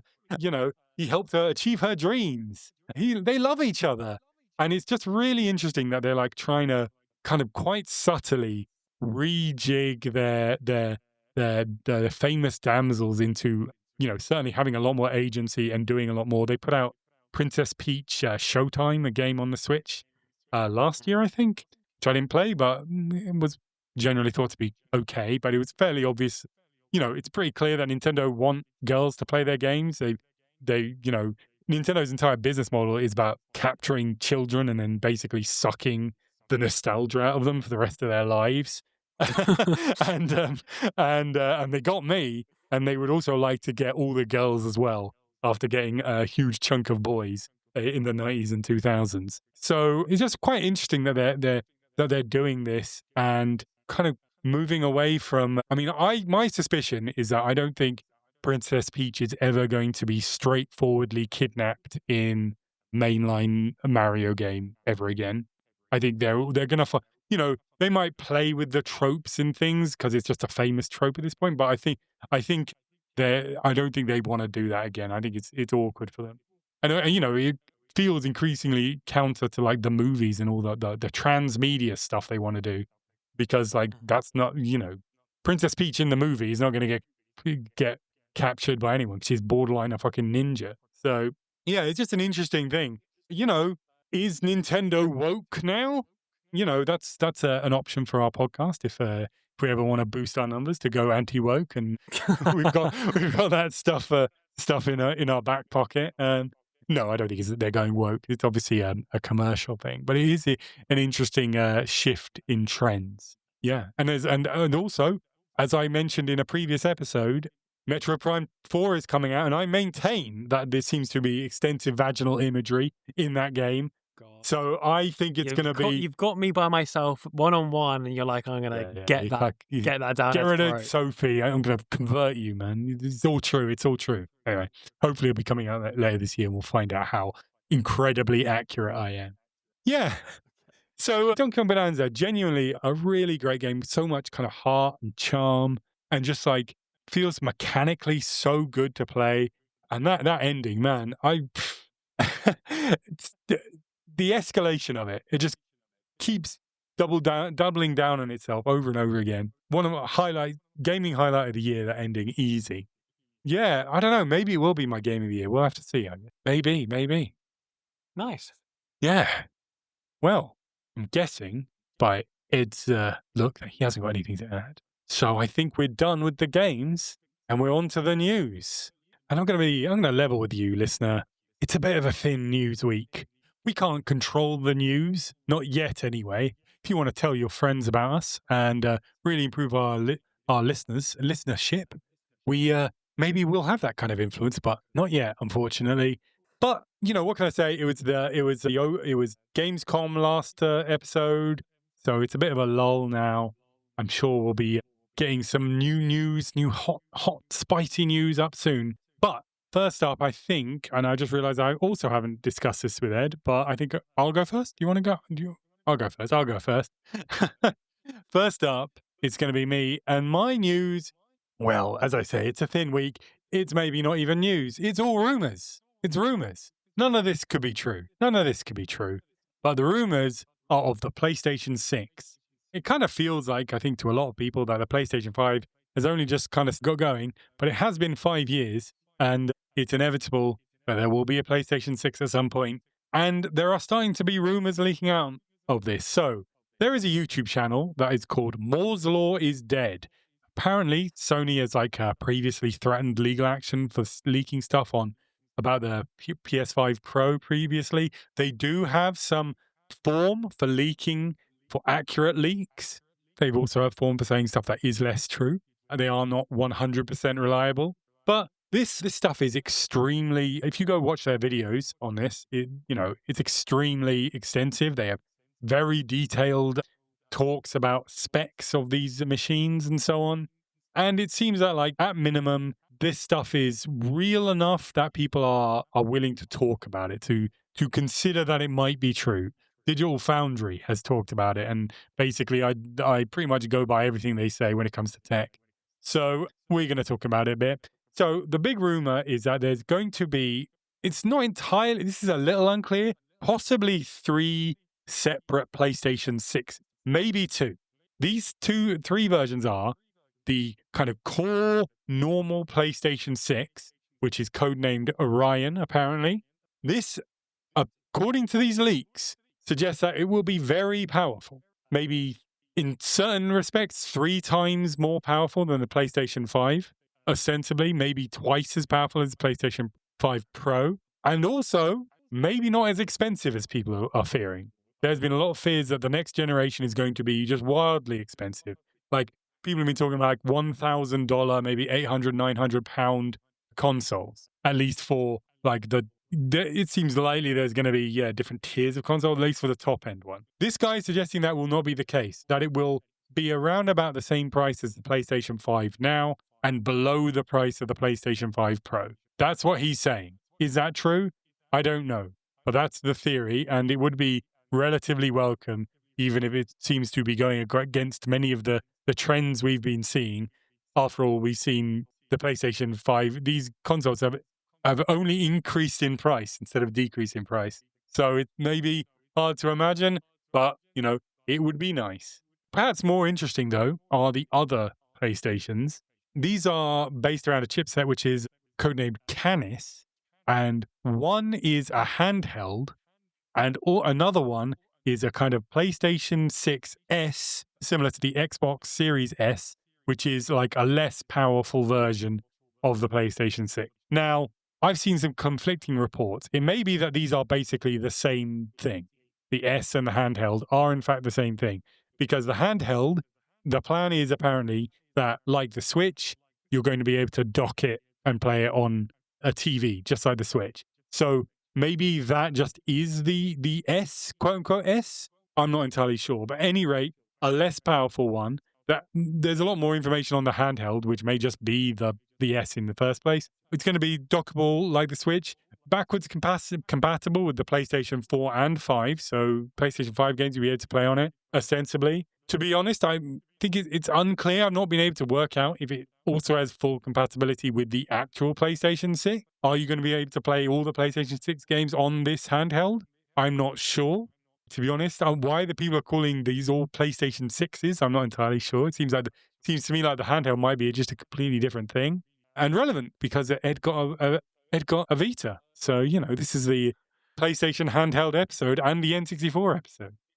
And the Steam Deck. And the Steam Deck episode. Yeah, it's true. Another handheld. Surely, if this is real, you'd think that the S/ the handheld would be able to play the PlayStation 6 games, but at a lower fidelity, with lower frame rate, whatever it is. You'd think You'd that think would be so. the most obvious That's assumption. certainly how the Xbox Series S works. So I guess so. I've just not like I watched a bunch of this guy's videos, and I've just been unable to clearly work out if that's the case. A handheld that can play PlayStation 5 games already seems like a pretty big ask. For it to then play PlayStation 6 games, don't know. I mean, for context, the PlayStation Vita came out in 2011, which is very late in the PS3's life Yeah. cycle, and it struggles to run PS2 quality Yeah, games. yeah. So, Yeah. that would really a PlayStation 6 handheld from the get-go would be, Yeah. if it's as powerful as they're saying, that would be remarkable. Yeah. So And for the price point, it might be they can only play the 6 games in like docked mode or something. Maybe, I don't know. I'm not sure. Worth saying that this apparently it's more powerful than the Xbox Ally X, which is the handheld that Xbox are putting out this year, some later this year. I'm not entirely sure. That is basically just one of the ROG Ally X's, but with a Xbox stamped on it. Basically, It's got an Xbox button as well. But it's more powerful than that, but also cheaper. I don't believe they've actually really announced the price of the Xbox Ally X, but he basically thinks it would be about as much as the Switch 2 currently. So maybe about $500 or £400 or something. That's basically it. So, and also these get the kind of target for these coming out is 2027. So that will be 7 years after the PS5 came out, and it's worth bringing out like basically the previous, like the PS4 lasted for 7 years. I think the PS3 lasted for 7 years, and the PS2 and 1 lasted for 6 years, I think. So it's in line, even if it does still feel like the PS5 is just kind of getting started. The PS5 had COVID, of course, Yeah. which meant that basically no one could get the PS5 for the first year or two that it was out. And also that affected all the games development, and a lot of games that were supposed to come out a lot earlier got delayed. I mean, if it wasn't COVID, we'd probably already have GTA 6 by now, for instance. So yeah, that's basically the rumor. What do you? It sounds maybe like it's too good to be true, is my Yeah. I think like, is it everything that people want? Oh, it's way more powerful. Oh, but it's cheap. Yeah. That's really what you want. Also, I would be skeptical about releasing 2 or 3 different like powers of PlayStation at launch. I feel like the benefit of the console, and it's the same benefit that like an iPhone has versus Android, is there's one operating environment at that moment, with the console especially, like one hot piece of hardware that everything's got to be optimized for, which means you can be way weaker than a PC, obviously, but it can still put out like very well optimized games that are like far above what a similar spec PC could possibly hope to run. Yeah. So immediately introducing 2 or maybe even 3 different hardware environments from the get-go feels risky to me. I mean, obviously lots of consoles have released other versions of themselves, but normally a few years after, like down the line, when people have already got to grips with years worth of developing for the one space. Well, so I don't know. The Xbox Series S came out at the same time as the X, and it's a less powered version. But the general Well, this is a great example because I've got no fucking clue about those consoles. Like, what is that? Xbox Series S and X? I don't know anyone that's got those. Yeah, consoles. well, I don't know fair, which one's the good one, which one's the bad one. To be fair, is X short for XL, XS? To be fair, that's probably down to the fact that Xbox have the people who came up with the names for those consoles are just the most completely inept people alive. They're the worst what was names the previous? What was before Xbox One? The Xbox One, which is another awful. And then wasn't there an name. Xbox One X after Yes, that? yes. That was Which like was the like the Pro. PS5 That Pro. was the Pro. And then to call it the Xbox X after that is ludicrous. Yeah, it is ridiculous. It's worse than the Wii to Wii U, Yeah. which flops those consoles. But yeah. The general feeling, from my understanding, is that the Series S for the Xbox has like held them back. That like all the games have to also work on this much less powerful console. So it'd been an issue. And I remember Baldur's Gate 3 didn't come out on the Xbox for quite a while because they literally just could not get the split screen multiplayer to work on the S. And because Microsoft's had like a blanket thing where like every major feature has to be on both versions, they would like, okay, well, we're just not going to put it on the Xbox then. And they had to get like special dispensation from Xbox to do it because Baldur's Gate was such a big game. But like most people can't get that special dispensation. So it's been an issue for them, I know. So who knows how good an idea it is, but at the same time, these machines, even if this machine isn't as expensive as it was, you know, a machine coming out for like 500 quid, still quite a lot of money, 600 quid, something like that. You know, okay, I mean, I'd it's also not say 1,000, that's great, but it's still a lot. So I can't blame Sony them just for haven't coming out this cheap. they haven't had the best track record when it comes to handhelds. Like the PSP never really took off in the way that it could have done, and the PS Vita certainly was not No, supported for no. very long either.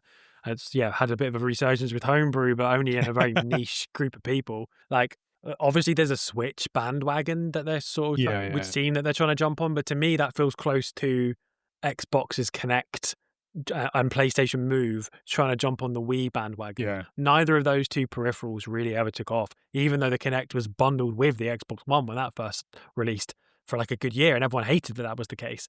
So to me, I feel like they haven't got a very good track record with handhelds, and other manufacturers haven't had a very good track record of jumping on Nintendo trends and trying to do that as well or better. So I would be skeptical from both of those sides of things. And also just the third thing, which is that means that the games have to be able to run on a handheld if it Yeah. is how it sounds, which means that heavily limits. It makes even worse the thing that you're Mm. describing. So I don't know. For those reasons, I think my instinct is that it seems like it would be a bad idea, and that makes me more likely to disbelieve the rumors. You correctly say the 7 years thing makes sense, but you and I could both have said that without having any insider It's true, information. yeah. So it's the sort of thing that's plausible that you sprinkle into like made up leaks. Something of the fan consensus is already that it will do X, and then you also go, oh, and maybe it'll be Y. And the thing is with these leaks is that you can leak after leak after leak that's bullshit, and no one really loses. Like no one cares. Like no one, you don't really. People don't stop listening to you because you've made fake leaks if you're like already big enough. It doesn't really matter that much. So you can sort of. There's not that much to lose for slightly concocted leaks. And if any aspect of this turns out to be true, then they can go, I was correct, Yeah. even if the leak is completely unfounded. So I don't know. I've not followed these leaks. I don't know the Mm. credibility of the source. You're saying it maybe it's a more plausible leak than most, so fair enough. But my instinct would be to wait and see on this one heavily, personally. Yeah, I mean, who knows if it's going to actually happen, if it's real. But I will say, I have thought for a long time that it's weird that they have. I've thought for a long time that basically what they should do, these companies, or certainly Microsoft and Sony with these like higher end consoles, that they should basically, like when the PlayStation 4 kind of ran its end and the PS5 came out, I think they should have then put out a PlayStation 4 portable. And then Yeah, and then it's already got a huge library of games that are now available to it, right? And you can continue making PS4 games, and there's still going to be lots of like indie games and stuff that will run fine on it. So it just seems to me like that I don't know why they haven't been doing that for years. It just seems straightforwardly like a good idea, like with almost like, you know, as long as they can if they can just put the console at a profit for the, you know, the handheld itself, you know, it's like with barely any kind of risk to it. Even it's just like, well, we'll see it, and and we can continue the long tail of PlayStation 4 games. So it seems like they may be doing that with the PlayStation 5. I don't know, or if it's even real. But yeah, I guess we'll find out. But that's the rumors. Yeah, that's pretty much my whole story. So now we're on to Ed's little chunk, little morsel of news. my little morsel. As we record, as I said before, it's the 3rd of September, which means tomorrow is the much anticipated Silksong release day. I will say, I'm planning. I'll remind listeners to a last episode that I said that only a couple of days later they were going to announce the date. They did so, and it was only 2 weeks later, basically. Yeah, yes, exactly. And that very short gap between announcement and release, while good for people like me who is excited to play Silksong and I'll be buying it tomorrow, has caused some problems for other developers, especially indie developers who are planning to release this week. So, as I say, I'm very excited to play Silksong. In fact, I've been playing quite a bit of Hollow Knight on my Steam Deck in preparation, as have a great deal many other people, Yes. because Hollow Knight hit its all-time peak of consecutive players this weekend, which is interesting because No Man's Sky has also just hit its consecutive players for at any point, which is strange. A 2017 game and a 2016 game both breaking their records in 2025 is a bizarre situation to be in. But so obviously the Silksong hype is pretty real. And as a result of that, quite a few other games have decided to move their release date. Eurogamer's got an article where they've tracked at least 13 games that have moved their release date from this week to a future week to avoid the Silksong crossover. And IGN also has an additional 14th game, which is a Kickstarter. So not a game launch, but a Kickstarter launch that has been moved so as to not overlap with Silksong. I'll read the list to you. So if there's any of these games you've not heard of but that you're hyped about, I hate to be the bearer of bad news, but they've been delayed for a range of times. Quite a lot of them are going for a 2-week gap. There are some doing much longer gaps. For example, one of the games is Demon School, was meant to be coming out today, has been moved back to the 19th of November. We'll talk a little bit about why they've moved it for this length of time in a minute. But the games that in question are Lord Ambermaze, Comfy Girl, Clover Pit, Majora, Starbirds, Little Witch in the Woods, Terminator 2D No Fate, Moros Protocol, Baby Steps, Phaland, Eternal Lucis, and Megabonk. And then the Kickstarter that's been delayed is a game, Stomp and the Sword of Miracles. So that's at least 14 games affected. Eurogamer also tracked 12 other games which are not moving, which are indie games intending to come out this week as well. So there's sort of a 50-50 split, it seems like, between games that have decided to move and games that haven't. So why would you move? Why would you move coming out next to Silksong? Well, in this industry with the sort of influx of indie games that exist, there are so many out there, it can be really, really hard to gain any visibility at all. And the hype really ideally comes in those first couple of weeks where you can get streamers, especially streamers, to be playing your games to really put them out there. For instance, I mentioned Demon School being moved to the 19th of November.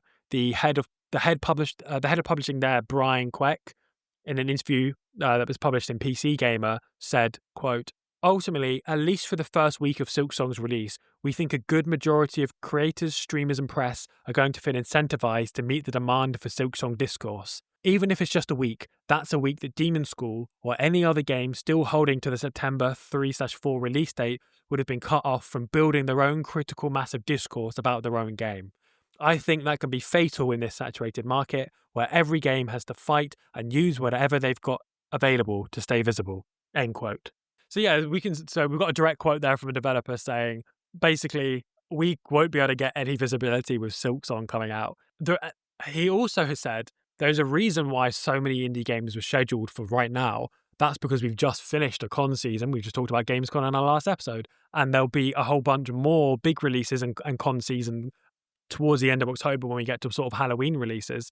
And cons, while they're very good for creating hype for upcoming games, he says they're less good for creating hype for games that are already out. It's much harder to get a hearing if you've just released your game and then a con happens because everyone starts talking about the newest stuff. PC Gamer also quoted Adam Lieb, the founder and CEO of marketing platform GameSite. I will note, I just want to throw this in there.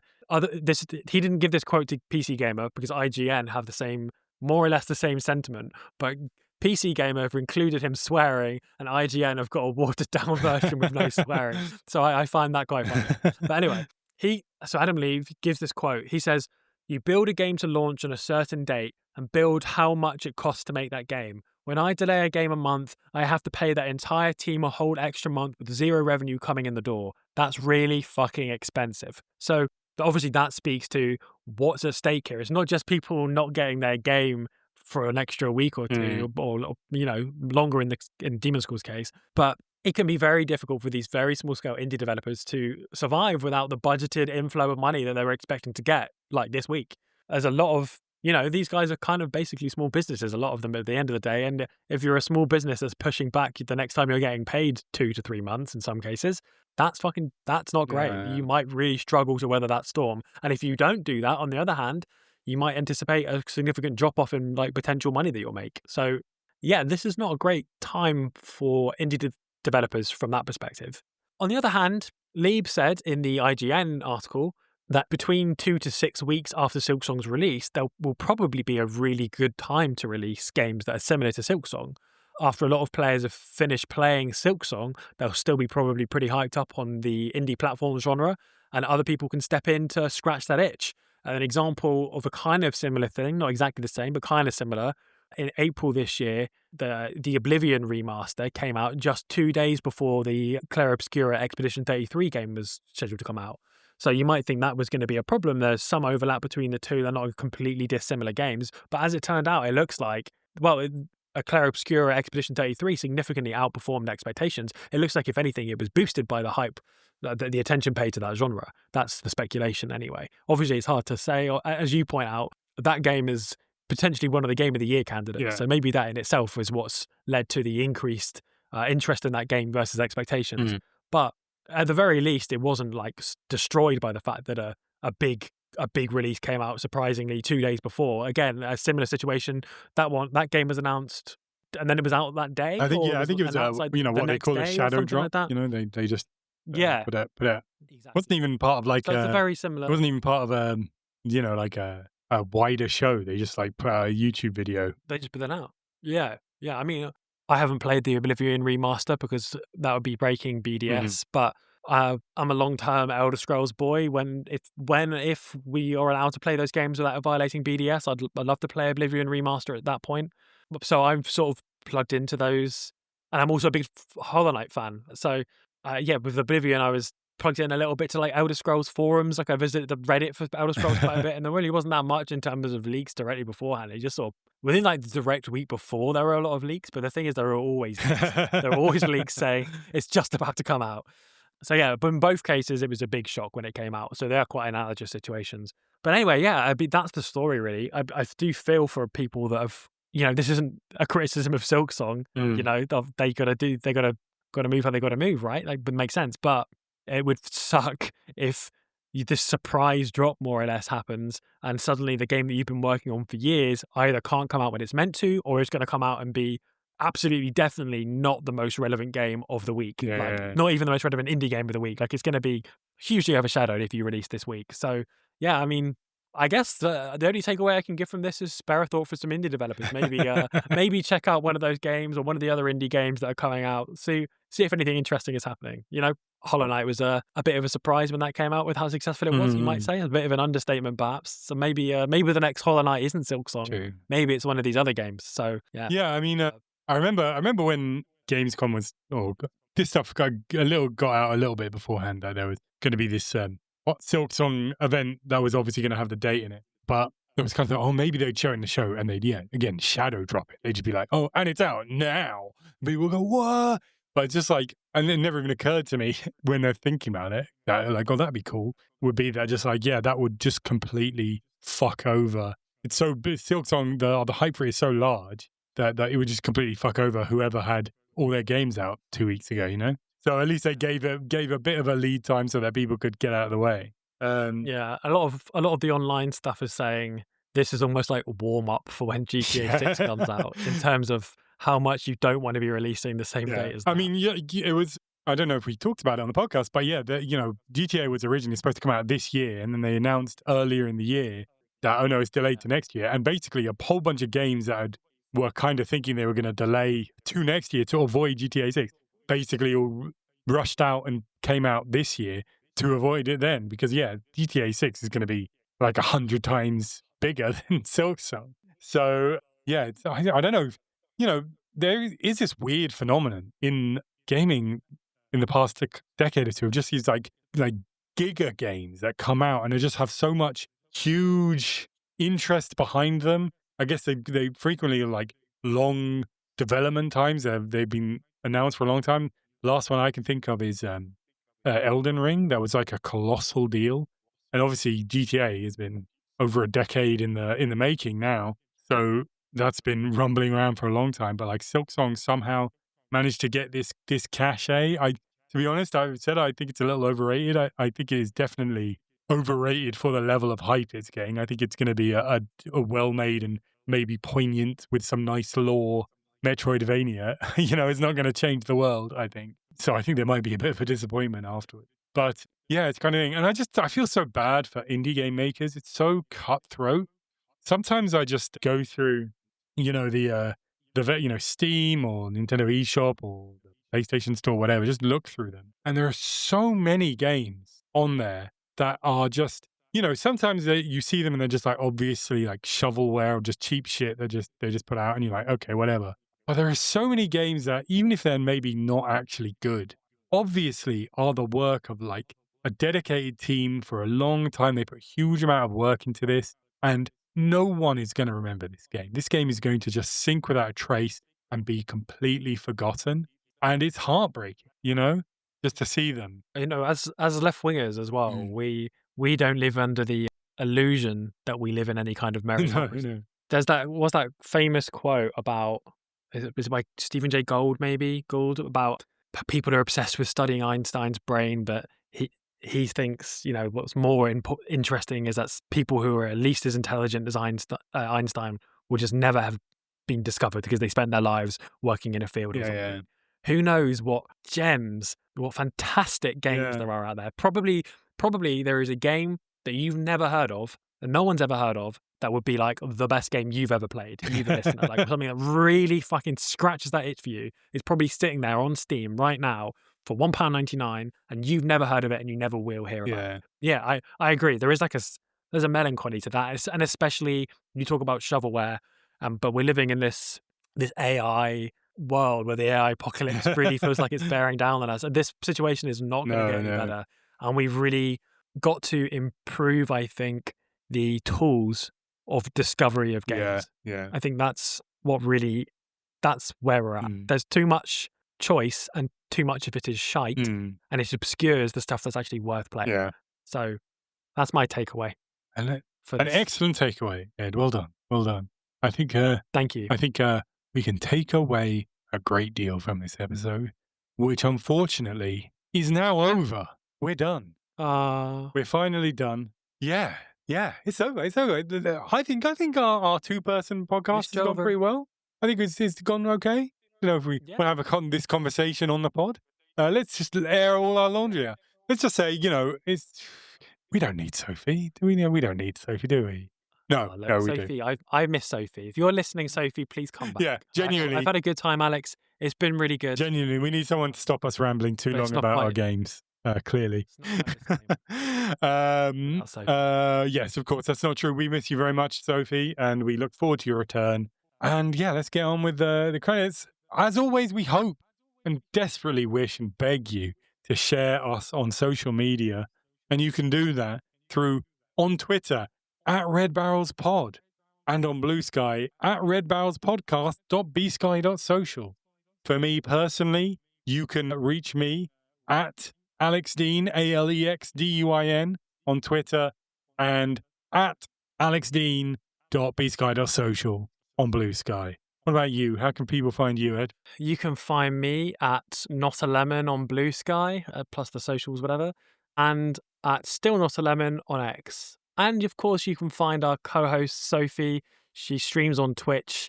Her handle is So Freely. So check her out. She's really, really good. You're just preempting my ability to freeze Sofie out for not turning up on the podcast. Unbelievable. I'm not letting that happen. Of course, I'd never do that. Please go follow and subscribe Sofie on Twitch. She's a very good Twitch streamer. I don't say it enough on the podcast. She's very good. I watch her quite frequently. I'm occasionally in her chat. Sometimes it's happened. So yes, you should do that. And we wish Sofie well wherever she is. And we know she's in South Africa, but maybe she's gone somewhere else. I'm not keeping tabs on her. But we all took out the tracking chips you put in. Yeah. Well, I mean, you've still got yours in. Don't worry about it. But I thought I'd give her a bit of a holiday. Don't worry. I'll send my agents to re-tag her when she gets back. Okay. And on that terrifying spectre of my personal surveillance of my co-hosts, I think we really are going to be done. We're not going to say. We're not going to do the thing where I say goodbye and those two say goodbye. Bye. We're not going to do it because Sofie's not here.